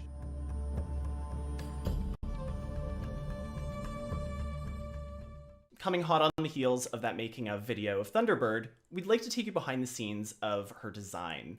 In order to help you with that, we have Alex Karpazis from the dev team. Thanks for joining us today. Absolutely. Pleasure to be here. So before we dive into Thunderbird specifically, I'd love to hear about the process of making an operator. What goes into this and what steps are involved in deciding what to base a character around? Starting an operator starts with a lot of exploration. On the gameplay side, there's a bunch of gadgets we want to try out, things that are interesting for abilities. On a universe side, there's interesting bios that we want to explore, different kind of people we want to introduce to the cast of characters of Siege. And on the character concept side, we want to play with different forms and silhouettes, something that you haven't really seen before in Siege. In terms of Thunderbird as a character, where did that conception begin? Thunderbird was really interesting. The entire team knew that we wanted to feature somebody from the First Nations in North America. This is our backyard. We wanted to represent somebody from that huge community, but we didn't know where to start. And we eventually found that it all really started from the casting. We wanted to find somebody who could speak their native language, bring an incredible performance to the character, and really do justice to who the character we want to build is.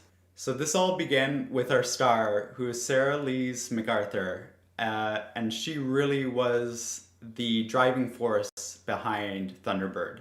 She knows how to speak Nakotan, she has an incredible voice, and that's really what honed in on the idea of a Nakotan operator in Rainbow Six Siege. In addition to working closely on the casting side of things, I also understand that you worked really closely, as we saw in the making of video, with consultants.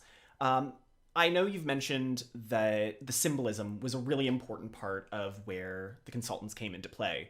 Was there anything in particular with the iconography that they helped with?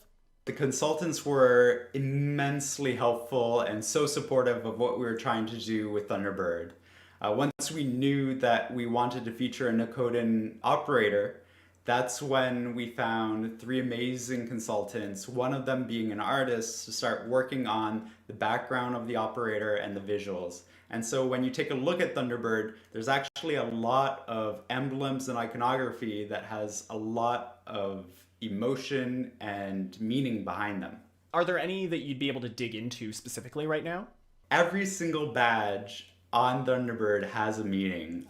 If you take a look at the back of her jacket, for instance, the 6-pointed star, which is a huge, huge symbol for the Nakota Nation.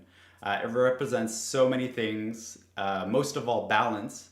Balance between life and death, between masculine and feminine. That was a really important thing we needed to nail, and we worked really closely with the consultants to make sure that that emblem was meaningful and respectful of everything we wanted to represent Thunderbird. That's amazing. And I feel like one of the other things that's really, really identifiable on Thunderbird's jacket is the word Wagia. What does that mean to Thunderbird? So Wagia is Thunderbird in Nakotan. And also we wanted to make sure that that language was visible on the character, just like it's something that you can hear Thunderbird speak in the animated short that we released. Making sure that the language was a part of the character was very important, and that's why you see it on the back of the jacket too. So working with Sarah Lise MacArthur on the animated trailer, were there any big takeaways on your side?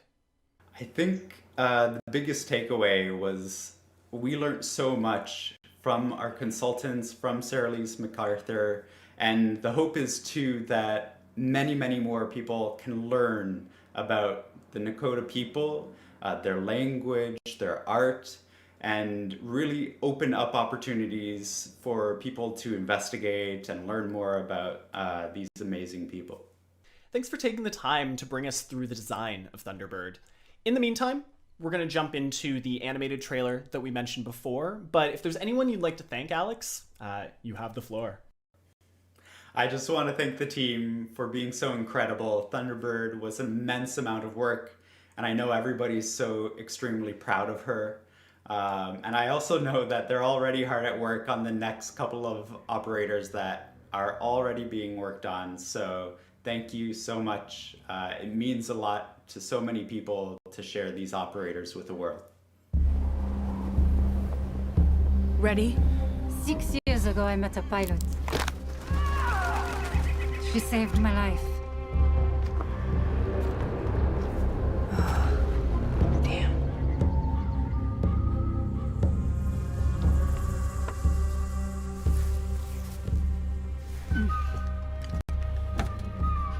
That symbol, what does it mean? This jacket was my father's. Dagu Wakan, Wichachpi. The creator's star has many meanings. Love, wisdom, bravery. Suits you. Listen, I need to get this bird in the air. You try to get some rest. You're the boss.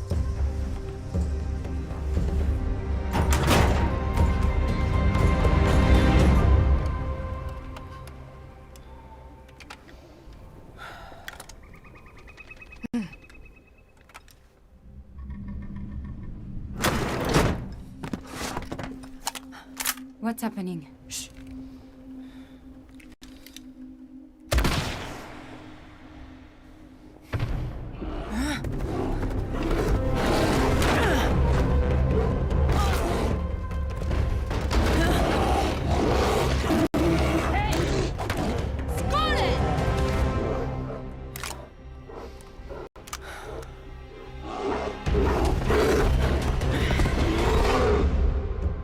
Wait, that's it?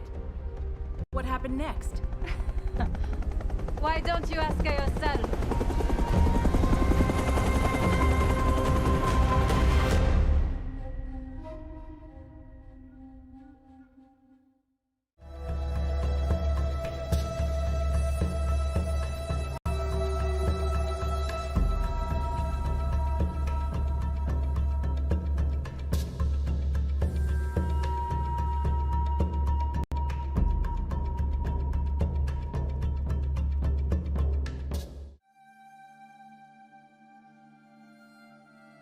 Hey everyone, my name is Josh. I am one of the CRs for Rainbow Six Siege, and you may also know me as UbiYubble on the Ubisoft forums, Steam, and Reddit. With the release of North Star, we figured this would be a good opportunity to discuss some of the top issues that we have gone over the past year. Without further ado, let's dive right into it. Up first, let's talk about smoke propagation and Smoke's toxic babes. We're excited to announce that with the release of North Star, Smoke's toxic canisters will no longer clip through ceilings, floors, or walls. Up next, bullet hole peeking. We know that for players, it can be frustrating to get killed through a bullet hole and not necessarily know where that bullet hole came from. With North Star, we're excited to announce that bullet holes in soft surfaces will no longer leave small holes that will give an unfair advantage to peekers. Players will need to fire multiple bullets to create larger rotations, and it's worth mentioning that thin materials like window glass, barricades, and the inner core of props will not be affected by this change. Next, let's dive into some of the gameplay-focused issues that are affecting our community. We are improving the way the game detects flashes so that you can be more confident knowing how it will affect your opponent. To solve this, we are simulating the way light bounces off objects in the environment and evaluating the strengths of flashes to make sure that they are balanced. We're happy with the results so far and are now testing it to make sure it meets the standards in the heat of a match, and we are currently aiming for a Year 6 Season 3 launch for this. Up next, let's talk about certain skins that are difficult to see. We know that when you're peeking down a corridor, you want to make sure that you're actually seeing your opponent where they are. And we know that there are certain skins that make this a little bit difficult for our players. To combat this, we are introducing rim lighting, that way all cosmetics have a similar visibility across the board. We are currently aiming for a Year 6 Season 3 release for this, so be sure to stay tuned to our social media for updates. Next, we'd like to talk about some issues that tie into your wider player experience with Siege. When it comes to cheating and toxicity, we know these topics are important for our community just as much as they are for us. In our last anti-cheat dev blog, we mentioned that we are working on building new cheat detections based on statistics to uncover our most disruptive cheat users. While this process was originally manual to stress test and help validate its accuracy, we are excited to announce that this process is now automatic. This means that sanctions for cheaters identified through data-based means will come quicker and reduce their impact on our community. Implementing an automatic process also allows us to work in parallel and strengthen our collaboration with BattleEye. We are also taking the time to further evolve the MMR rollback system by improving its reactivity and minimizing its negative impact on our players. The goal of MMR rollback was to help players when they are in an unfair match. That being said, we know that when you win against a team with a cheater and you are rolled back for that, it can be very frustrating, so we are working to address that. We will continue to tweak the design as we work towards a clear and fair system. We are not able to share an exact timeline at this moment, but we are working towards and aiming for a Season 3 release for this, so be sure to look out for more updates.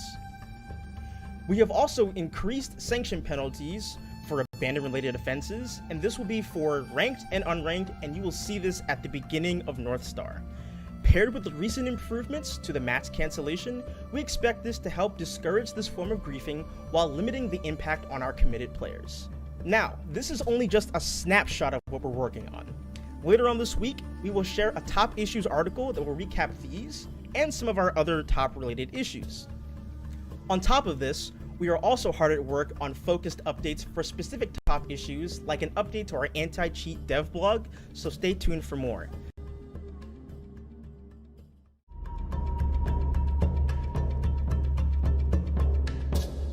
All right, and now we're here to talk about something very near and dear to my heart. That's the 6th Guardian program. The program launched Year 5, Season 4, and it was a way for us to focus the efforts of the Siege community on a good cause. And at the time, that first crack at it was with our friends over at Able Gamers. Throughout the course of that season, we were able to raise over $170,000 US for Able Gamers charity. So it was a great success. We thank everybody who contributed, bought the cool skin that we made with them. All the proceeds from those purchases go to the charity, by the way. And we're not stopping the program there. In fact, we're here today to reveal our next iteration on the program, starting in Year 6, Season 2, North Star. And we are joined by a representative, and in fact, the CEO of our next charity right here. His name is Steve Machuga from StackUp. Steve, how are you doing? I'm doing good, Eric. Thanks for having me on. My pleasure. We go back a long way. We've always been looking for cool ways to work together, and I think this is probably the coolest one we've found. Pretty damn cool. Thanks. What is StackUp? Why don't you walk us through what your organization does? So StackUp is a military charity. We provide support to U.S. and allied veterans through our 4 main programs. We have our supply crate program where we send Xboxes and PlayStations to units deployed forward. We have our air assault program where we fly disabled or deserving veterans to various gaming events like Comic-Con, E3, PAX, or to studio tours to check out their favorite games, how they get made. Our Stacks program, where we have little fire teams of volunteers that get out and do good things in their neighborhood, volunteer where they can. And then finally, last but not least, we have our Overwatch program, which is our 24/7 suicide prevention team for veterans online through our Discord channel. If you're having a tough time, you need someone to talk to, our volunteers are there and ready to go. And if it's okay to say, you yourself served overseas, didn't you? 8 years In the Army, 4 years infantry, 4 years intel. And is that sort of what gave you a bit of inspiration on the downtime? Oh, yeah. Yeah, gaming was definitely something that I used both overseas and when I came back home to reacclimatize myself to being back home. It's definitely a strange reality, stepping off the plane and just going down the street to get a chili dog. It's like, where did I just come from again? Oh my, what in the world? It's a very rough transition. So having something to kind of walk me back into reality playing video games was that. And a lot of our guys and gals use gaming to kind of fill up that tough time in their lives where they need a little bit of help, whether it's staying in touch with other veterans or people that they're no longer in contact with. They can play games together across the country from one another. Gaming works out as a wonderful way to keep veterans motivated, their morale high, and generally part of the conversation. Now, one thing that was interesting that you mentioned in there right at the top is it's not just a U.S. only charity. You're serving military organizations outside of the U.S. Is that right? One of the things that we try to impress upon people is just because we're based in the United States, we are not just a U.S.-based charity. We help U.S. and allied veterans, which means if you put on a uniform and you're one of our allies through NATO or ANZAC, Australia, New Zealand, any of our allies out there, we will work with you. And that fits in perfectly with the theme of what Rainbow Six is, right? Exactly. It's very strange. Like I was actually reading the original Rainbow Six book while I was in Ranger School. So it was a very weird reality of, this multinational anti-terrorism unit. And, being in, it was so crazy that here we are now, almost 20 years later. And it's amazing how far we've come as an organization. So how do you feel about partnering with Siege and our community on this? Oh, it's super exciting. I mean, you guys over at Ubisoft sure know how to run games as a service. It's amazing, and we're happy to be a part of it. It's a wild ride working on Siege, and I don't think any of us would ever change it. So without further ado, we've talked a lot, but I'm sure people want to actually see what this bundle looks like. So we're going to pull up some images here of the bundle, and we'll reveal that it's a skin, in fact, for Valkyrie. So let's have a look there. Steve, how do you feel about this bundle? Big fan. I was a Valk main for a long time, primarily because of my potato aim. And just being able to throw cameras around and watch avenues of approach as people trying to come in, I get the intel over to the guys who can actually make the shots. So that's where I liked playing primarily as a support class. So Valk's the perfect choice. The Valk 6 Guardian Stack Up Bundle will be available as soon as Year 6 Season 2 North Star launches this week. And it's going to run for the entire season. So you have a whole season's worth of time to buy that bundle. And the proceeds from your purchase go directly to Stack Up and its great cause. So please consider it. Steve, thank you so much for joining us today.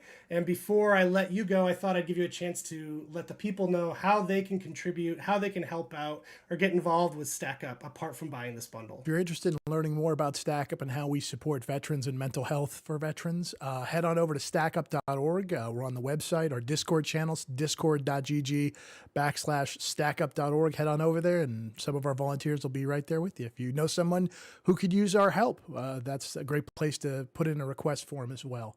So yeah, please head on over, and we're happy to help out wherever we can.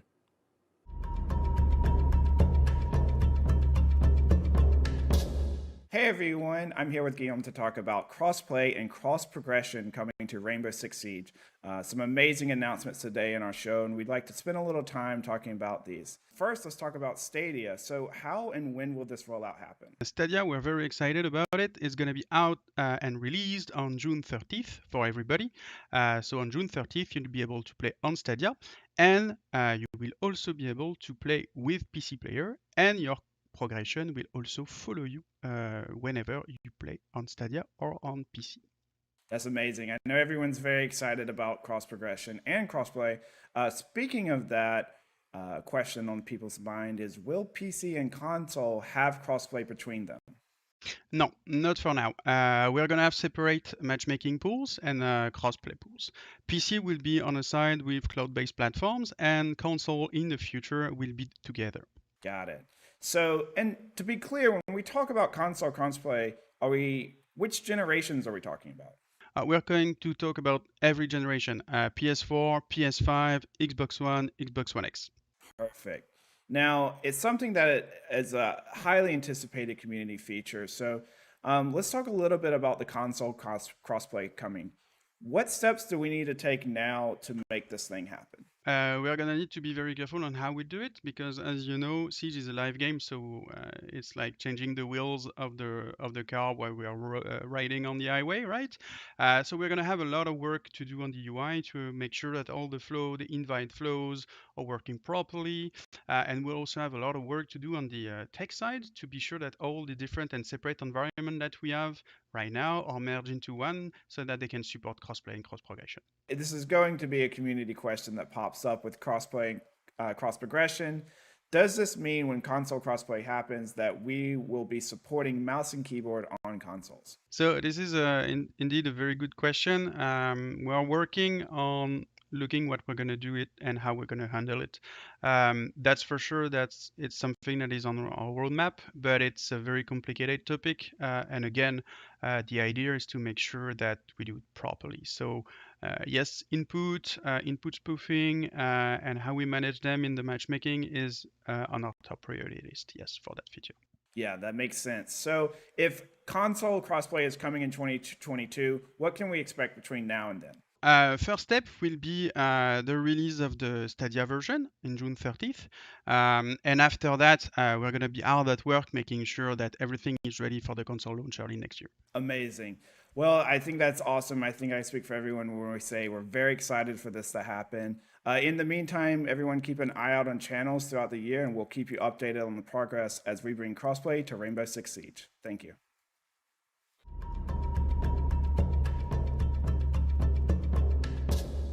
Hey everyone, Rainbow Six Siege is an extremely dedicated and talented creative community, and we've been working on quite some time on finding ways how to get designs created by our fan artists into the game. In March 2021, we launched a Community Artist Bundle program together with Prime Gaming and the very first community-created bundle by Source Siege for the operator Cavera. The response of the community has been absolutely fantastic, so big shout out to Source Siege for creating this fabulous set. Today, we're extremely excited to announce the Year 6 Season 2 Fan Artist Bundle, designed by the one and only Sunstark.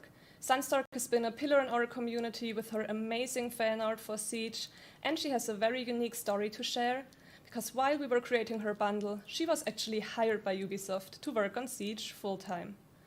She's here on the show with us today, so welcome Sunstark, and why don't you tell us a little bit more about yourself and your story?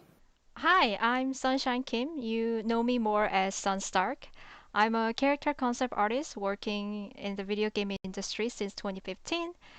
I started drawing Rainbow Six Siege fan art since Velvet Shell Season 9. I'm a big fan of military shooting games, so the general aesthetics of this game, character designs and character lore, and those all things really appealed to me at the time. So for me, it was a good stress relief to draw Siege fan art after a long day at work.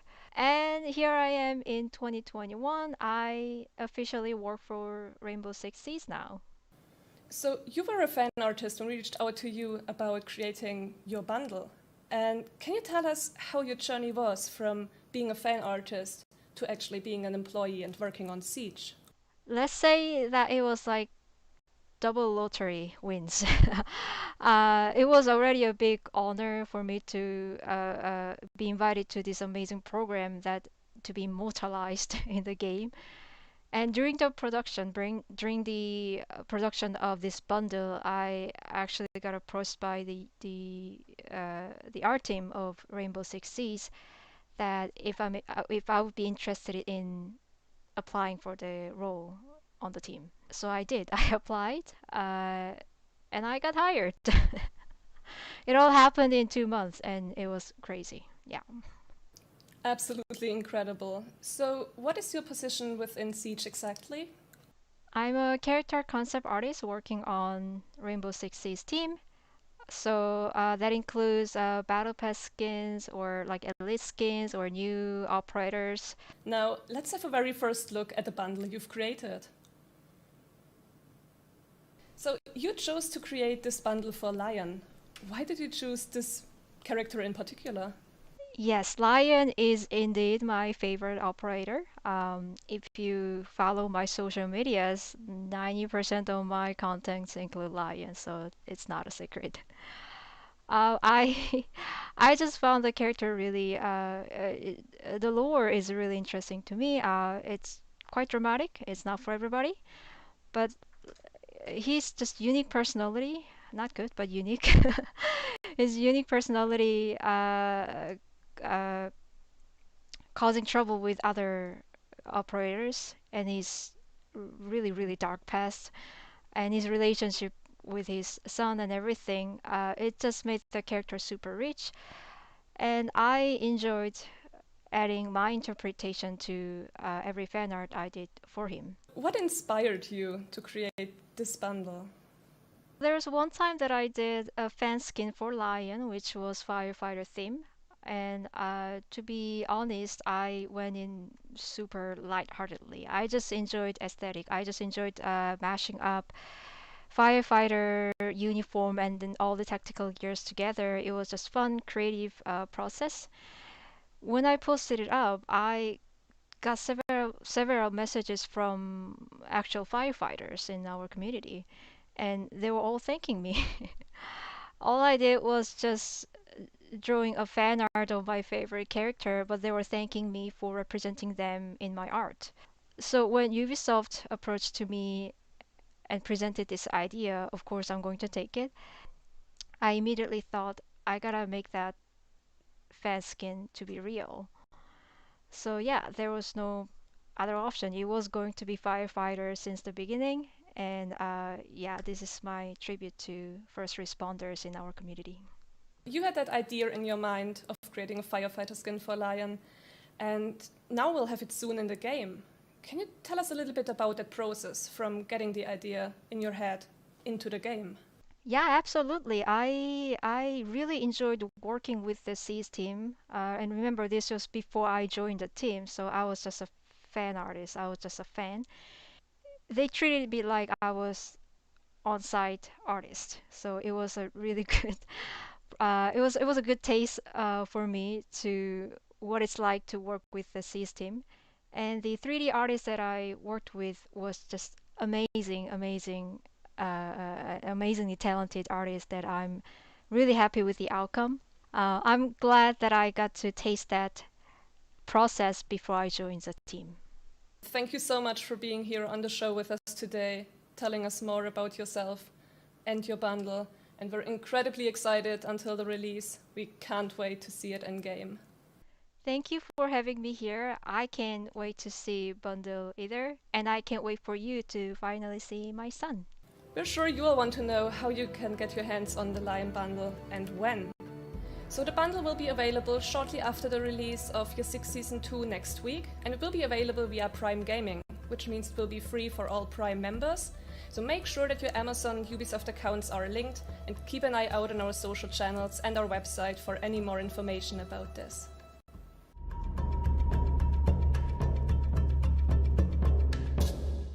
Hi everyone and welcome. I'm here to share some exciting news about upcoming Charms releases, including a first-time reveal of Season 2 Charms. But before we dive into that, I'd like to introduce my guest, Rob Walker, founder of the Cyber Athlete Championship Series, an independent competitive series. Welcome, Rob. Hi, thanks so much for inviting me. I know that you and the streamers had a chance to work with devs on some of the upcoming Charms, but first, let's talk about your work with CCS. First and foremost, tell me a little bit about what you're doing with CCS and what it is. We started CCS as a tournament organizer, and we've kind of grown into handling productions for different events too, or one-off needs that someone may want when it comes to putting on a esports event. That's great. With that said, who all can participate in being involved in CCS? At the time, if you wish to play in a CCS event, you have to be 16 years old or older. The operational and production side, if you're worried that you have no experience, but you don't want to necessarily play in esports, you maybe want to get into commentary, you may want to get into running a broadcast, or you may even want to get into admin and community management work. I really look forward to people reaching out to me because I want to use CCS as a platform that you can get some experience and then maybe move on to bigger companies, bigger projects, really just find a sense of fulfillment in esports. What can you share with me about any upcoming CCS events, and a little bit of maybe about the number of seasons that have taken place so far, a little bit of the history there? We've had 5 seasons, and then we've also had 1 season that was focusing on women in esports, and there's also one that's coming up. I think over the course of us starting in 2017, we've had around 20 or so events, whether it's qualifiers, leagues, tournaments, charity events. Because of the incredible work you've contributed to the Rainbow Six community, it made sense that you would become involved in working with the dev team on a charm. As you know, each season, new charms are added, and you were asked to help design a charm that we are going to get a first look at today. Can you tell me about what that was like?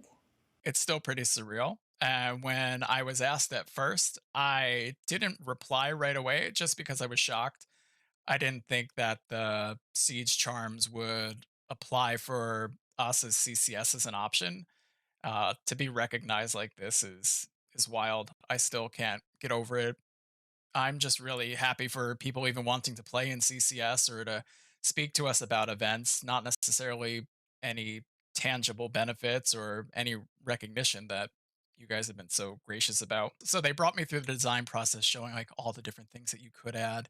If you wanted it to have a little bit more depth, if you wanted to have any like distinguishing features of it, they were really cool and guiding me along the entire process. It's awesome. The charm turned out great, so congratulations on that. We also have a first reveal of 2 additional charms.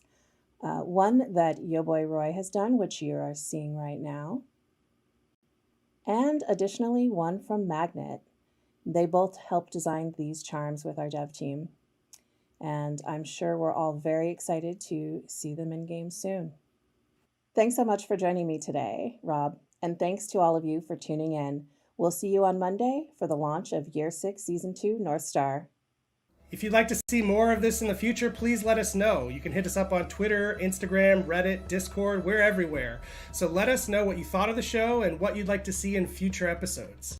So from everyone here on the Rainbow Six Siege team, thank you so much for watching. Hope you enjoy North Star launching this week, and we'll catch you next time.